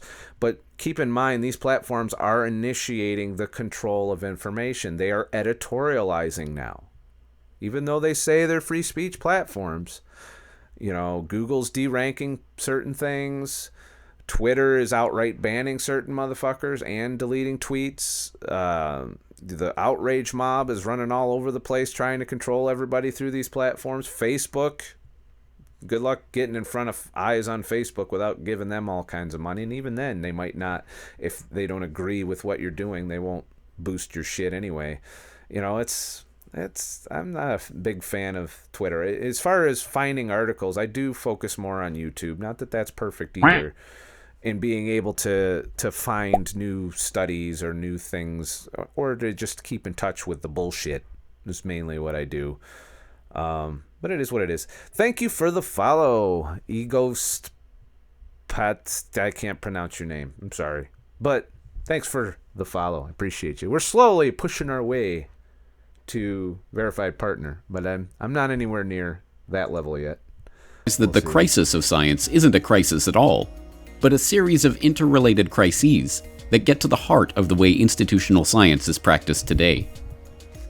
First, there is the replication crisis. This is the canary in the coal mine of the scientific crisis in general, because it tells us that a surprising percentage of scientific studies, even once published in top-tier academic journals that are often thought of as the gold standard for experimental research, cannot be reliably reproduced. This is a symptom of a larger crisis. Yeah. And that should invalidate it. They should retract the paper immediately if it can't be fucking reproduced. Because But it's not. It'll get fucking cited and used over and over again. reproducibility is considered to be a bedrock of the scientific process. In a nutshell, Dubinsky, hi Scott, my mother is here from Nova Scotia. We'll catch you on the replay. Just wanted to say I appreciate you. Thank you, Dubinsky. Thanks for hanging out. The replay will be up. experiment is reproducible if independent researchers can run the same experiment and get the same results at a later date. It doesn't take a rocket scientist to understand why this is important. If an experiment is truly revealing some fundamental truth about the world, then that experiment should yield the same results under the same conditions anywhere and at any time, all other things being equal. Well, not all things are equal. In the opening years of this decade, the Center for Open Science led a team of 240 volunteer researchers in a quest to reproduce the results of 100 psychological experiments. These experiments had all been Mental health.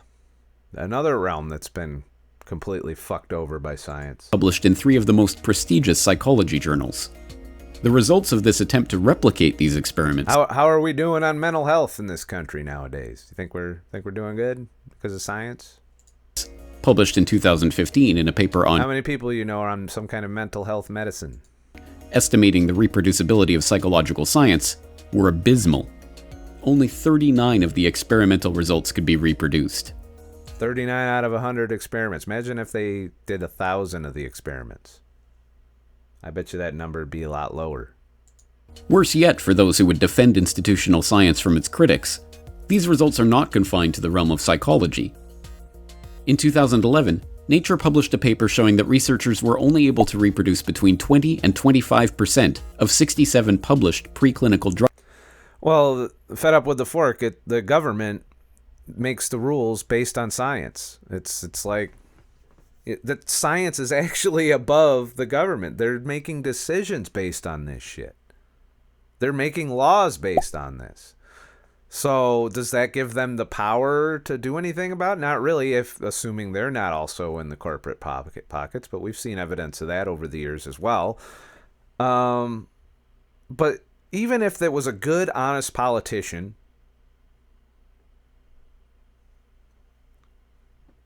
I just got not so fresh feeling even saying that, but if there was a good, honest politician, and this is all they had to go by to make the laws, how's that going to go? So who really makes the laws, if you really think about it? Who's really deciding what we can and can't consume, what is healthy for us and what isn't?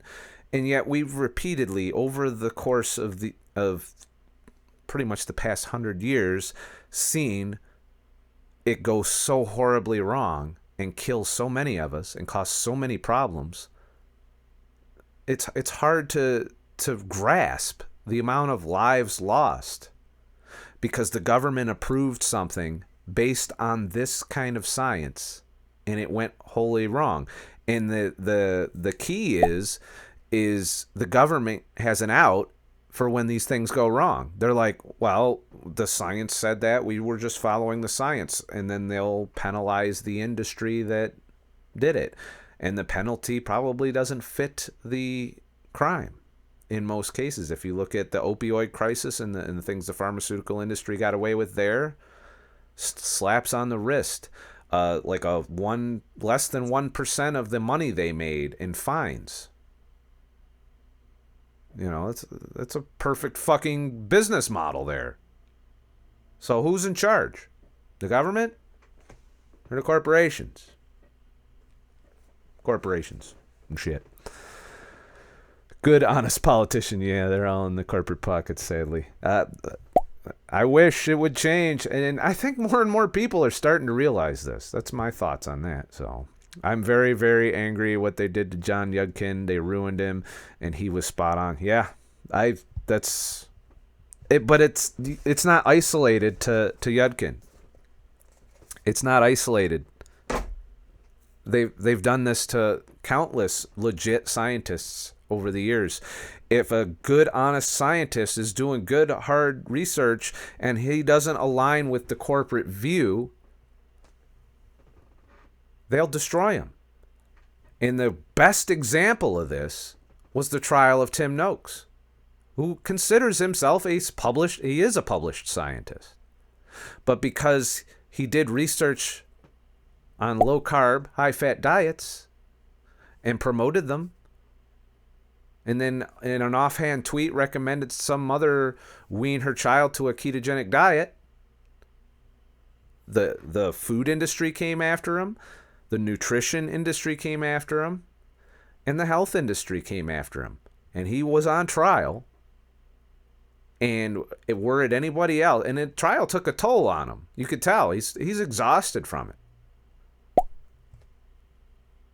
But they tried to destroy his reputation. They tried to they tried to take away his medical license. This is the tactics that are employed by even Monsanto is doing this to people that found links to cancer with glyphosate, with Roundup. Good independent researchers, past peer review as far as publishing goes. World Health Organization gets on board and says, yeah, it's probably carcinogenic. Monsanto goes to work publishing counter science, getting them retracted from journals. You know, it happens. It's like a big battle that took place, and we're losing. We're the casualties of this battle of bullshit, you know. So, and it's not just Yudkin that got rammed in the ass by these motherfuckers. There's a whole bunch of people that, you know, took one for the team. Drug studies that probably could have directly countered some of the huge mistakes we've made with our health and with our medicine. But because they weren't promoting the profitable science, they were demonized, driven from being able to even publish anything. You know, they just completely had their reputations raked over the coals. And when you look at, you know, what happened to Yudkin, that's like the textbook for what a corporation-funded science community will do to somebody who's preaching something against their industries. So, yeah, that's how we ended up with the standard They published American another diet. paper the next year with an even worse result. Researchers could only reproduce 6 of a total of 53 landmark cancer studies. That's a And I'm curious as to why cancer seems to be the most corrupt of all of the sciences that are guilty of this. Cancer science is fucking. It's staggering, the amount of, like, when you start looking through that list of misconduct and the list of fraud in science, a lot of it is by oncologists. Why is that? Pharmaceutical industries. And you even have competing pharmaceutical industries trying to fix the same thing. So then that comes into play. It's pretty fucking bad. Producibility. You know? Meanwhile, people are dying of cancer every fucking day. Rate of 11%. These studies alone are persuasive, but the cherry on top came in May 2016 when Nature published the results of a survey of over 1,500 scientists, finding fully 70% of them had tried and failed to reproduce published experimental results at some point. The poll covered research from a range of disciplines, from physicists and chemists to earth and environmental scientists to medical researchers and assorted others. I wish it was naivety, Fu. I wish that was the reason. It's pretty clear to me that this is financially motivated or based on prestige and power more than anything else. These are smart motherfuckers here. They're not this stupid. They know what they're doing when they change these things. That's why they get found. Because they get found by some people that are more honest, that have just about the same level of analytical knowledge and ability that they can see the flaws in the data. Dickheads like me can't see that shit. We have to take someone's word for it when they give us this stuff. Dickheads in the government are the same as us in terms of their level of understanding of this. They're not any smarter than we are in that fucking public office. They just were more popular and had better campaigns than any of us do. That's why they're in power. They're not in power necessarily because they're smart or they're able to do fucking things that we can't. So they use these tools to determine what laws to make and what not to pass, and it's scary. We've been putting too much faith in academia, and I think corporations recognized it, so they have for a very long time got their tendrils into academia, because that is honestly one step above government in terms of power in making regulations, in letting a drug hit the market, in letting a food be consumed by everybody.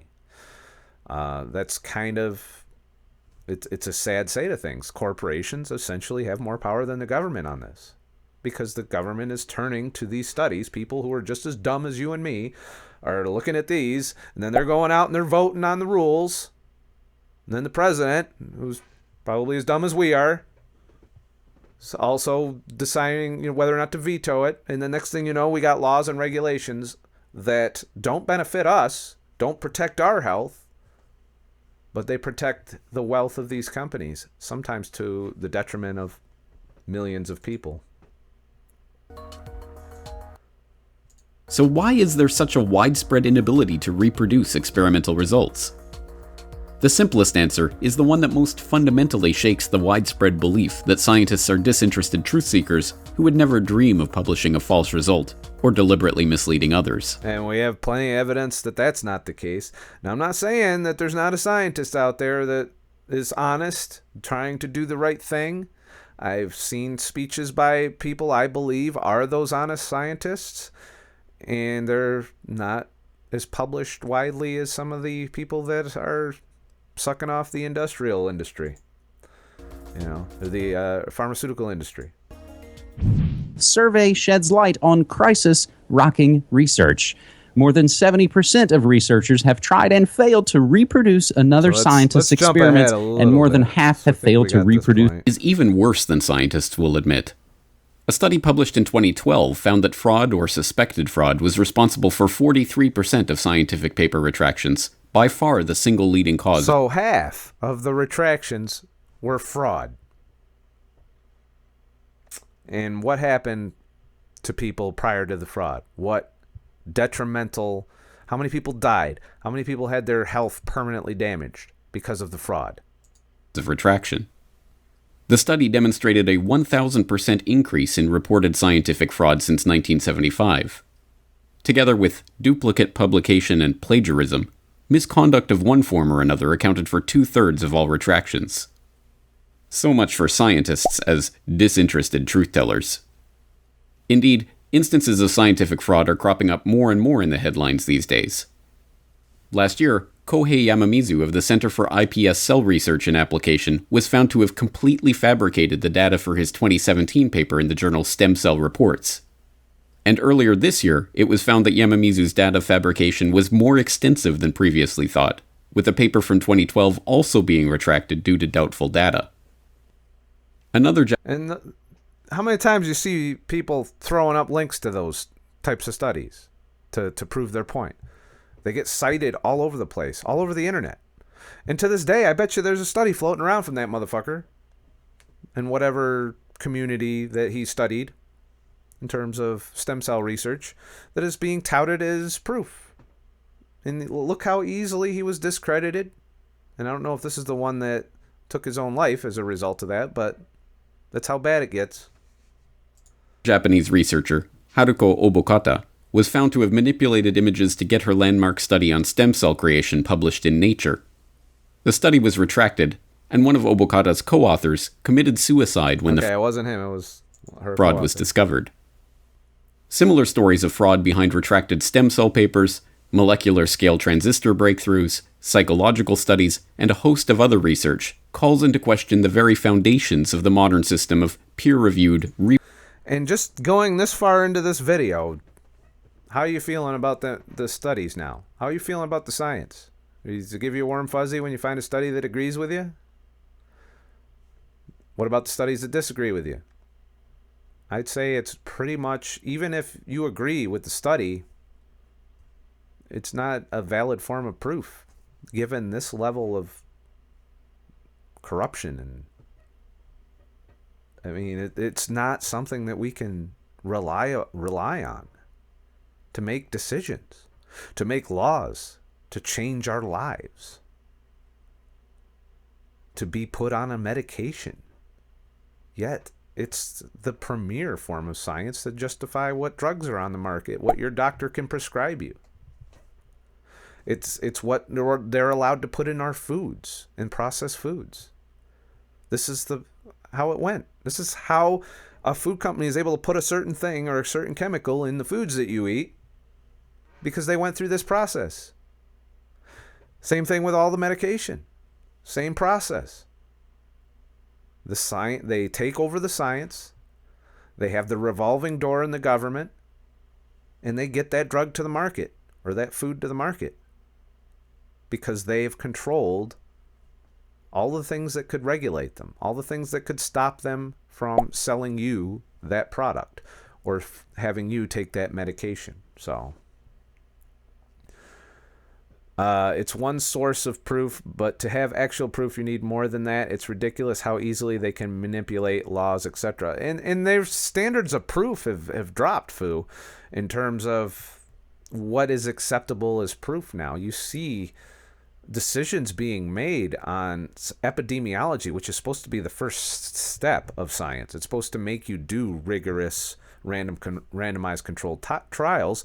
And now that we know you can manipulate the randomized controlled trials by making them small and increasing the number of data points, it's not reliable at all. There's just no way that we can make decisions about our lives, and that the government can make laws, and that the pharmaceutical industry can give us medications, many of which cause detrimental health consequences, based on this level of evidence, this strength of this evidence.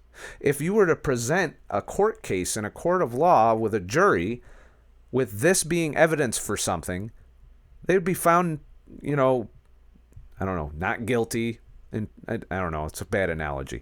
They would be found guilty of fucking lying their ass off, and they'd probably be committing perjury. That's the level of shittiness of this evidence. And I don't want to play the whole video, but I do recommend finishing it out because there's some we'll watch a little bit more, but there's some further points. Reproducible science, which is supposed to mitigate fraudulent activity by carefully checking and, where appropriate, repeating important research. There are a number of reasons why fraud and misconduct is on the rise, and these relate to more structural problems that unveil yet more crises in science. Like the crisis of publication. We've all heard of publish or perish by now. It means that only researchers who have a steady flow of published papers to their name are considered for the plush positions in modern-day academia. So that's the other motivation, aside from financial. It's being elevated to the top of academia. This pressure isn't some abstract or unstated force. It is direct and explicit. Until recently, the medical department at London's Imperial College told researchers that their target was to publish 3 papers per annum, including one in a prestigious journal with an impact factor of at least 5. So if you want to be a respected scientist or researcher, you better get published. So that means you got to play right into whatever that journal editor or the editorial process or the peers that are going to review your shit. You have to play in their ecosystem. You have to not step outside the industries that fund all of those peers. You have to fall in line so that they get your paper through and get published. So you're playing a game just to get published. You're not really trying. Your motivation isn't to find some new drug or to come up with something new no, it's to play in that system, that game, to win at that game. That's it. It's not to find a cure for cancer. It's not to find what can reduce our fucking likeliness of heart disease. It's not to solve the problem of obesity. It's what can I do to get published? That's foremost on these researchers' minds, because that's the only way they get funding. And who's doing the funding? Who do they have to make happy? It ain't us. It should be us. Should be the people that they need to make happy. We should have some kind of say in this. But we don't. Why? Because we're fucking idiots. That's what they tell us. We're not educated. We don't know nothing. We don't know any better.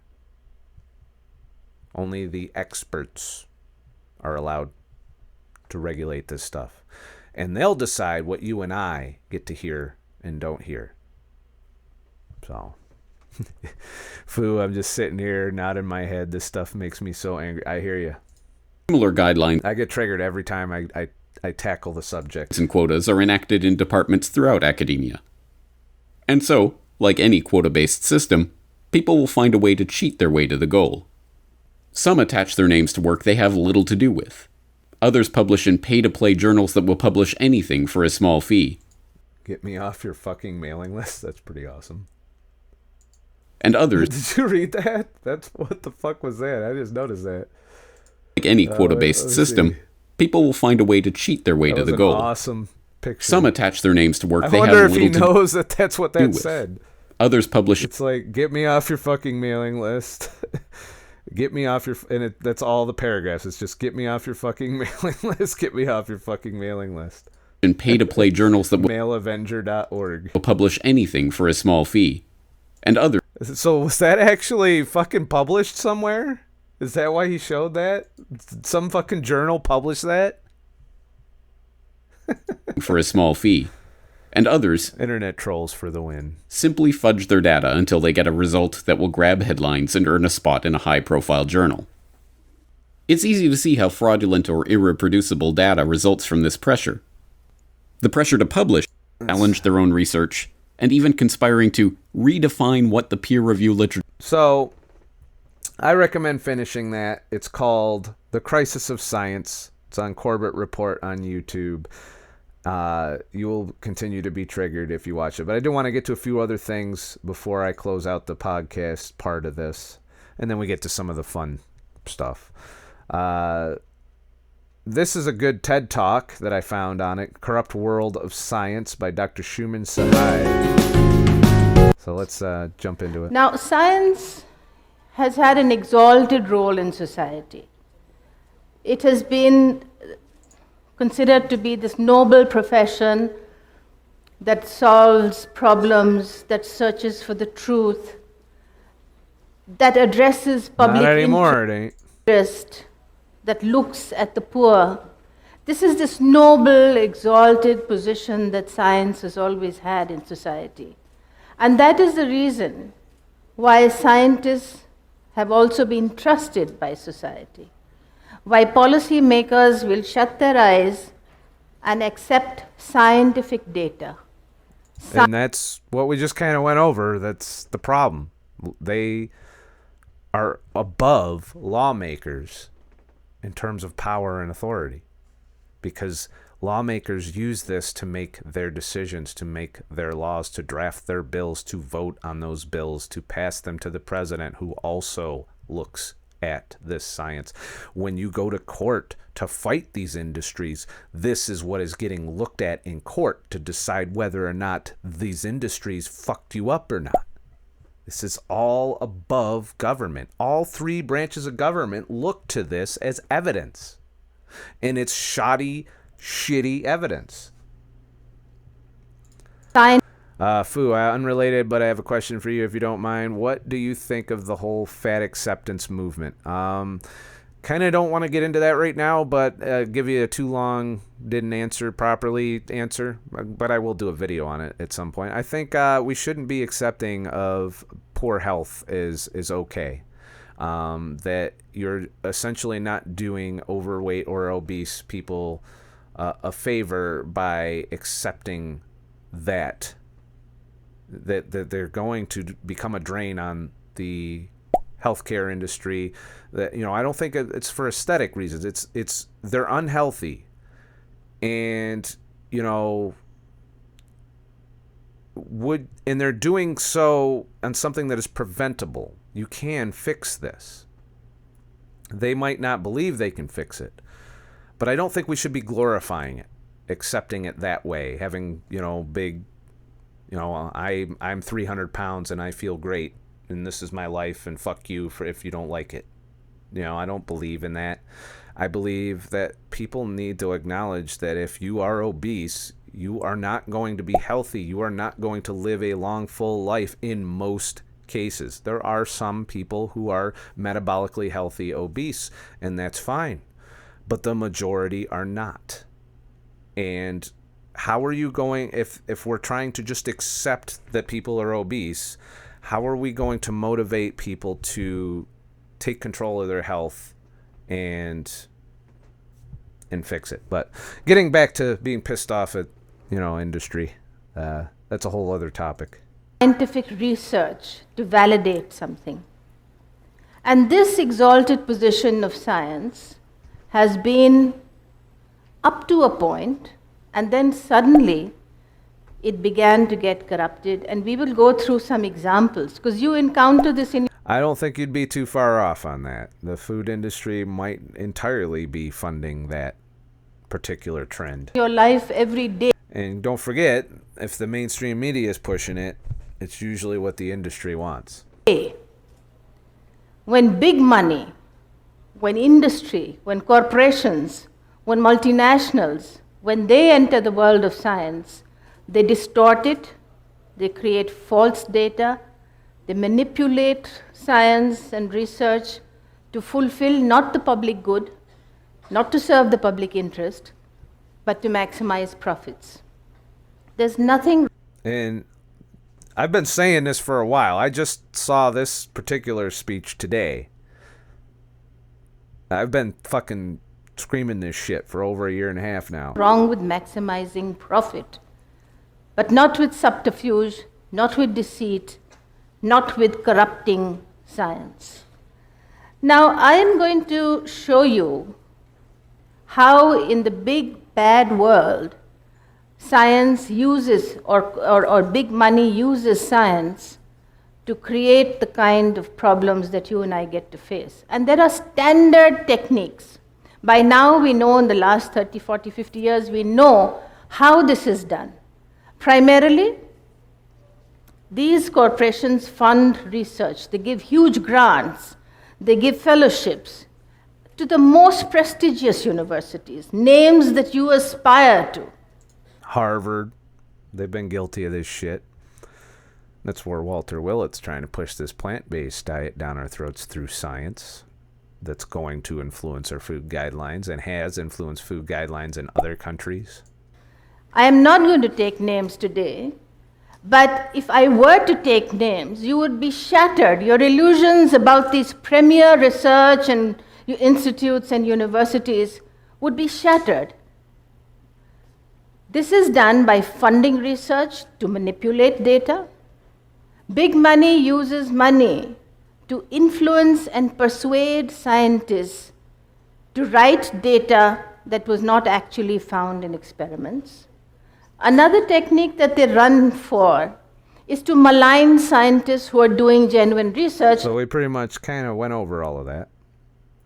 So she's not really covering any new ground here, but I wanted to get to the part where she shows some examples of the damage. Has also done some decent work, but we're talking about how science is corrupted by industry. Now, Big Pharma deals typically with top-notch universities and publishes astonishingly in top-class journals. So think of the best possible journals in your field, and Big Pharma, big money, would publish in that to create the kind of credibility that's difficult to counter. So studies are designed in flawed ways, data is manufactured, and cover-ups have been done, resulting in what? In deaths. There is an example of a drug to control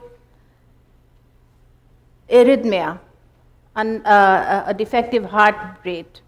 Heart disease. During the 80s, and data was known. These drugs went through trials, and data was known that such drugs could be lethal.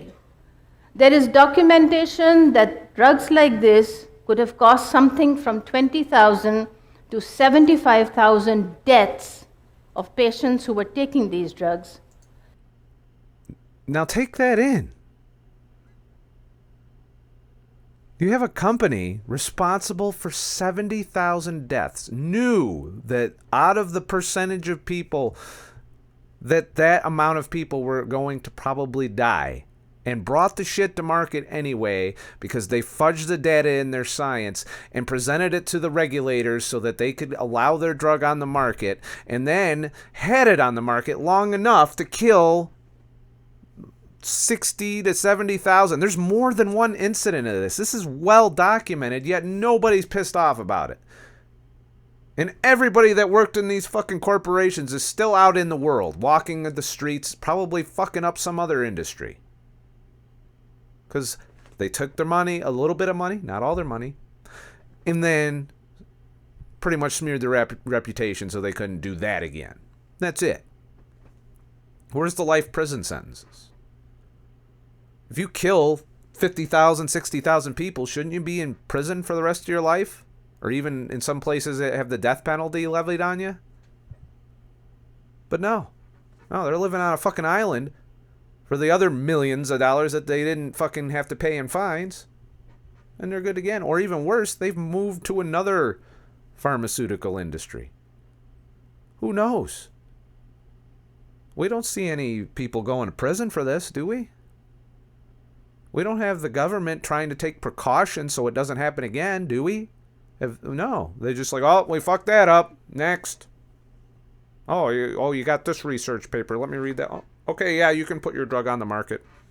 We're good. It looks good. You only about 10% of people got fucked up. You know, I realize if that's 1 million people and then, you know, you're talking about 10,000 people dying. It's oh, okay, well, no problem. You know, I don't know if I did the math right there, but it, you know. In a span of about 20 years. That's what pisses me off the most about this shit. Is people are dying. Between the 80s and the 90s. And even if they aren't dying, they're suffering horribly in the process of it. But there is one drug that caught the imagination of the world, and that was Condogan, or thalidomide.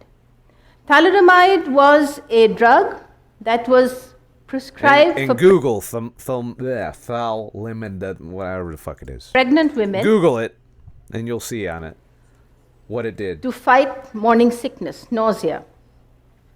And I will show you. So they were giving this drug to pregnant women. What thalidomide did. This is what thalidomide did. Although. So maybe even not even killing people, but causing them deformities that are lifelong misery for these kids, if they even lived long enough. Those pregnant mothers who took these drugs, there were 10,000 such births. 10,000. Roughly half of these children survived. They were born with terrible deformities. So 5,000 of those 10,000 were killed. The other 5,000 horribly disabled for life. And the thalidomide disaster that came to be known has gone down in the annals of medical research as one of the biggest blots on the pharmaceutical industry. And there's, believe it or not, bigger blots. Look into the opioid crisis and how many people have died as a result of that and are still, to this day, dying as a result of that. People doctor shopping, putting fucking obscenely strong opiates onto the street. Fentanyl. Fentanyl should not be allowed at all. There's no pain that justifies fentanyl being on the market. But in order to shore up profits, they did not make this information public. They allowed the sale and over-the-counter sale of this drug to continue. Big Sugar. There we go about Yudkin. Research scientists showed that sugar was as deadly for heart disease as fat. But Big Sugar covered up this data and did not. And if you ever want to read that data that got covered up, Pure White and Deadly. And no, I don't get any sponsored points for saying that. I just keep this as a reminder of how corrupt science is. Because this was where the start of the standard American diet really took hold.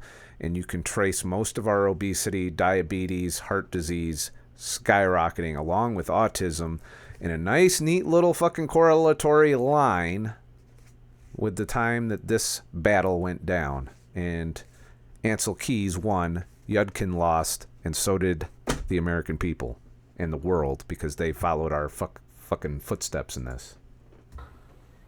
Can I have the next slide, please? Did not allow this information to get out into the public that sugar raises. See, that's a lot more countries than the 7-country study right there. It looks pretty strong correlation there, wouldn't you say? Blood triglycerides leading to arterial disease just the way that fat does. And then review studies showed this picture. If you look on the top, the US has the highest mortalities, the highest consumption of sugar and fat. Yeah, and when you combine sugar and fat, that's the standard American diet. You can't have them both high. Either you have a high-fat, low-carb diet or a low-carb, high-fat diet, and you'll be less susceptible than this. We can get into the nuances of that. But if you have both high sugar, high fat, or high carb, high fat, you get the standard American diet. And when you get into the nuances of what kind of high fat diet, I think that, you can dig pretty deep. This is early days. They weren't thinking about keto, even though keto's been around since the late 1800s in one form or another. This was the battle for our standard American diet. This study says the standard American diet will kill us.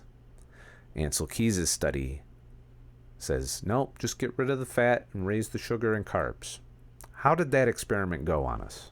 Just a reminder. I know I've preached about that in the past. And down below, Japan, which has the one amongst the lowest consumptions of sugar and fat, has also the lowest mortalities.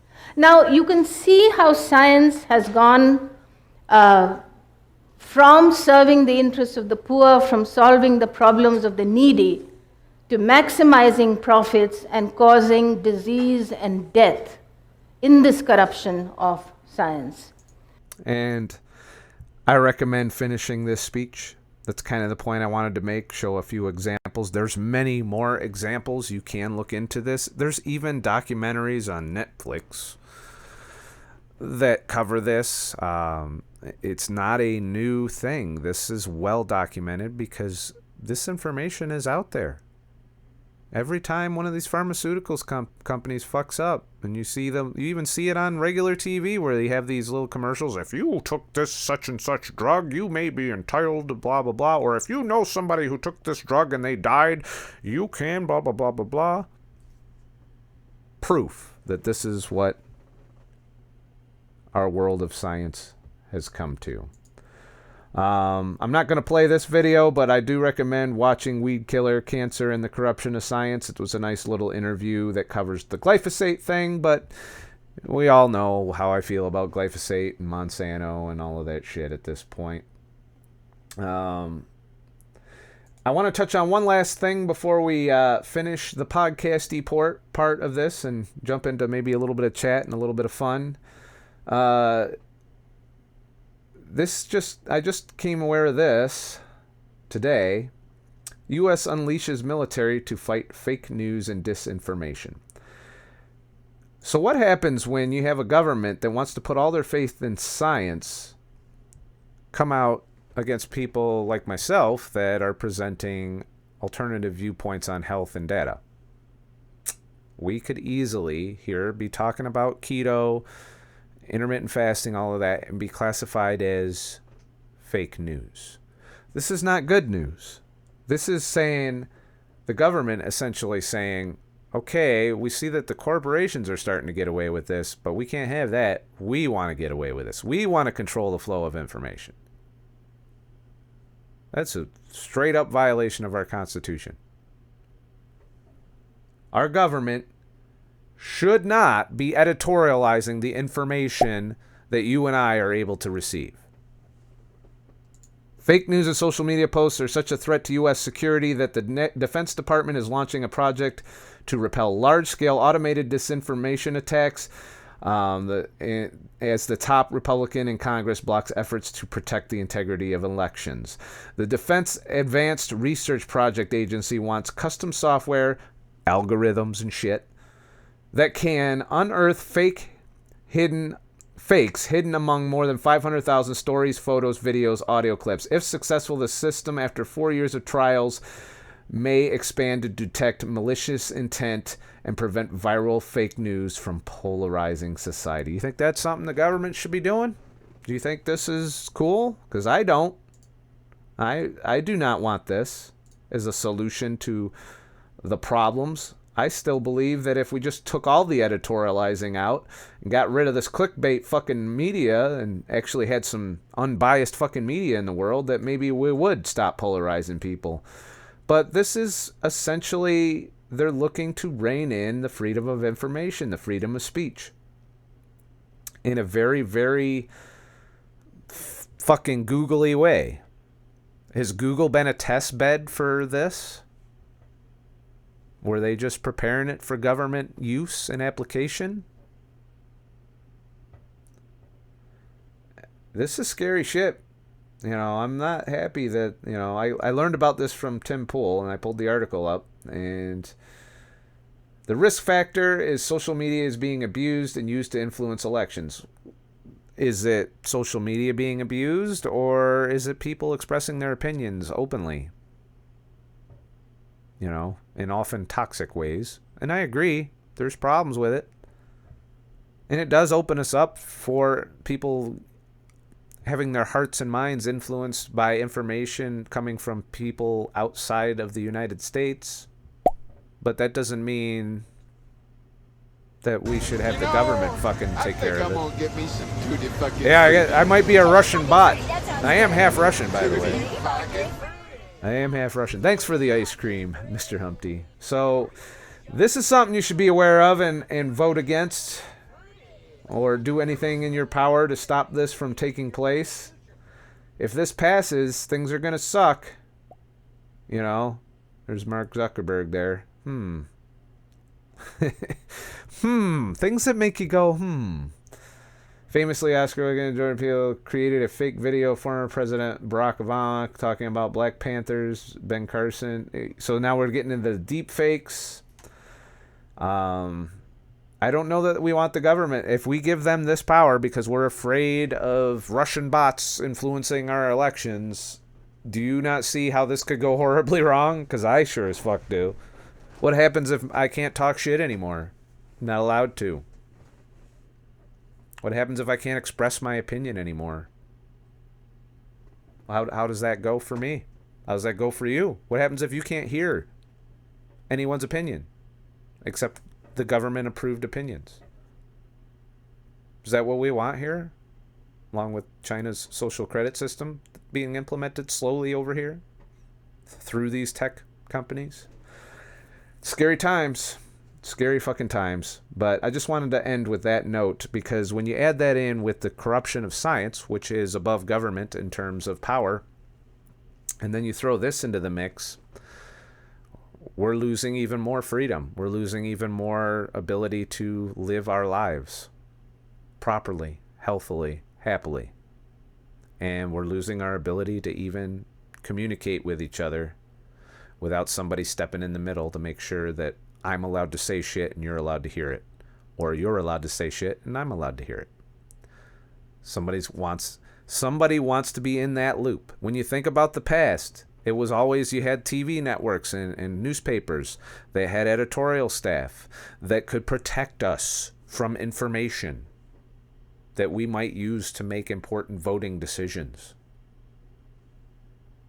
We're trying to go back to that now. That's essentially what this would be, only it would be the government, which would be like the fox guarding the hen house. You know, it's just, how is this even being considered?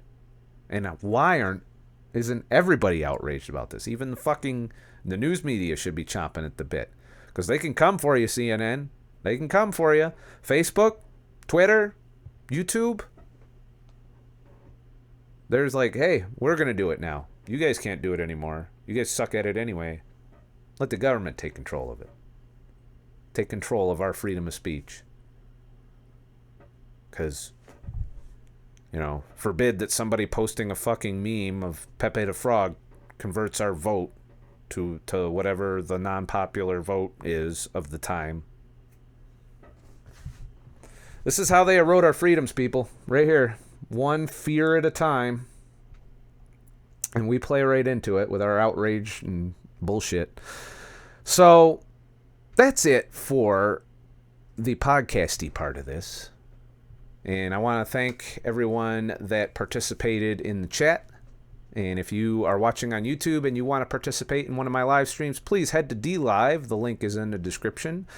Or through ScottTheTruckDriver.com. Subscribe to me through the email list, and you'll be notified of when I go live or when I do these podcasts. And you'll also, once they fall off the replays for the podcasts that don't go on YouTube, and there are podcasts that don't go on YouTube, at least not in their entirety, you will be able to go to the subscriber lounge and download either audio or video versions of these live streams and podcasts to enjoy, on the go without anybody editorializing what I get to say to you, without anybody telling you whether or not you can listen to my shit. And that's why I set it up this way, and that's why I'm going to continue to do things this way up until the government takes that away from me too. But hopefully the blockchain can withstand that, which is one of the reasons I've chosen DLive as my platform of choice for talking about anything I want to fucking talk about on here.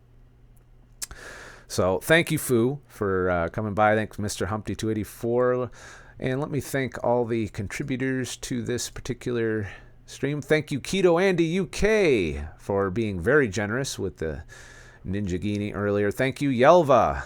Thank you, Foo. Thank you, Mr. Humpty284, Safe as Soy, Jazz Seffin, Fed Up with the Fork, Heiser Hines, altopinions.com, and Mary Death. You are all awesome. I didn't load the chest today. I will do that maybe later if you're still hanging out, because I am going to premiere my adventure video, and I'll be in the chat room to talk about it, and then maybe chat a little bit afterwards. But we're going to see in the adventure video a little bit. As far as you on YouTube, you're going to get to see it when I publish it, probably after this video. But remember, I'm not a fucking expert. I'm just a fucking asshole. And,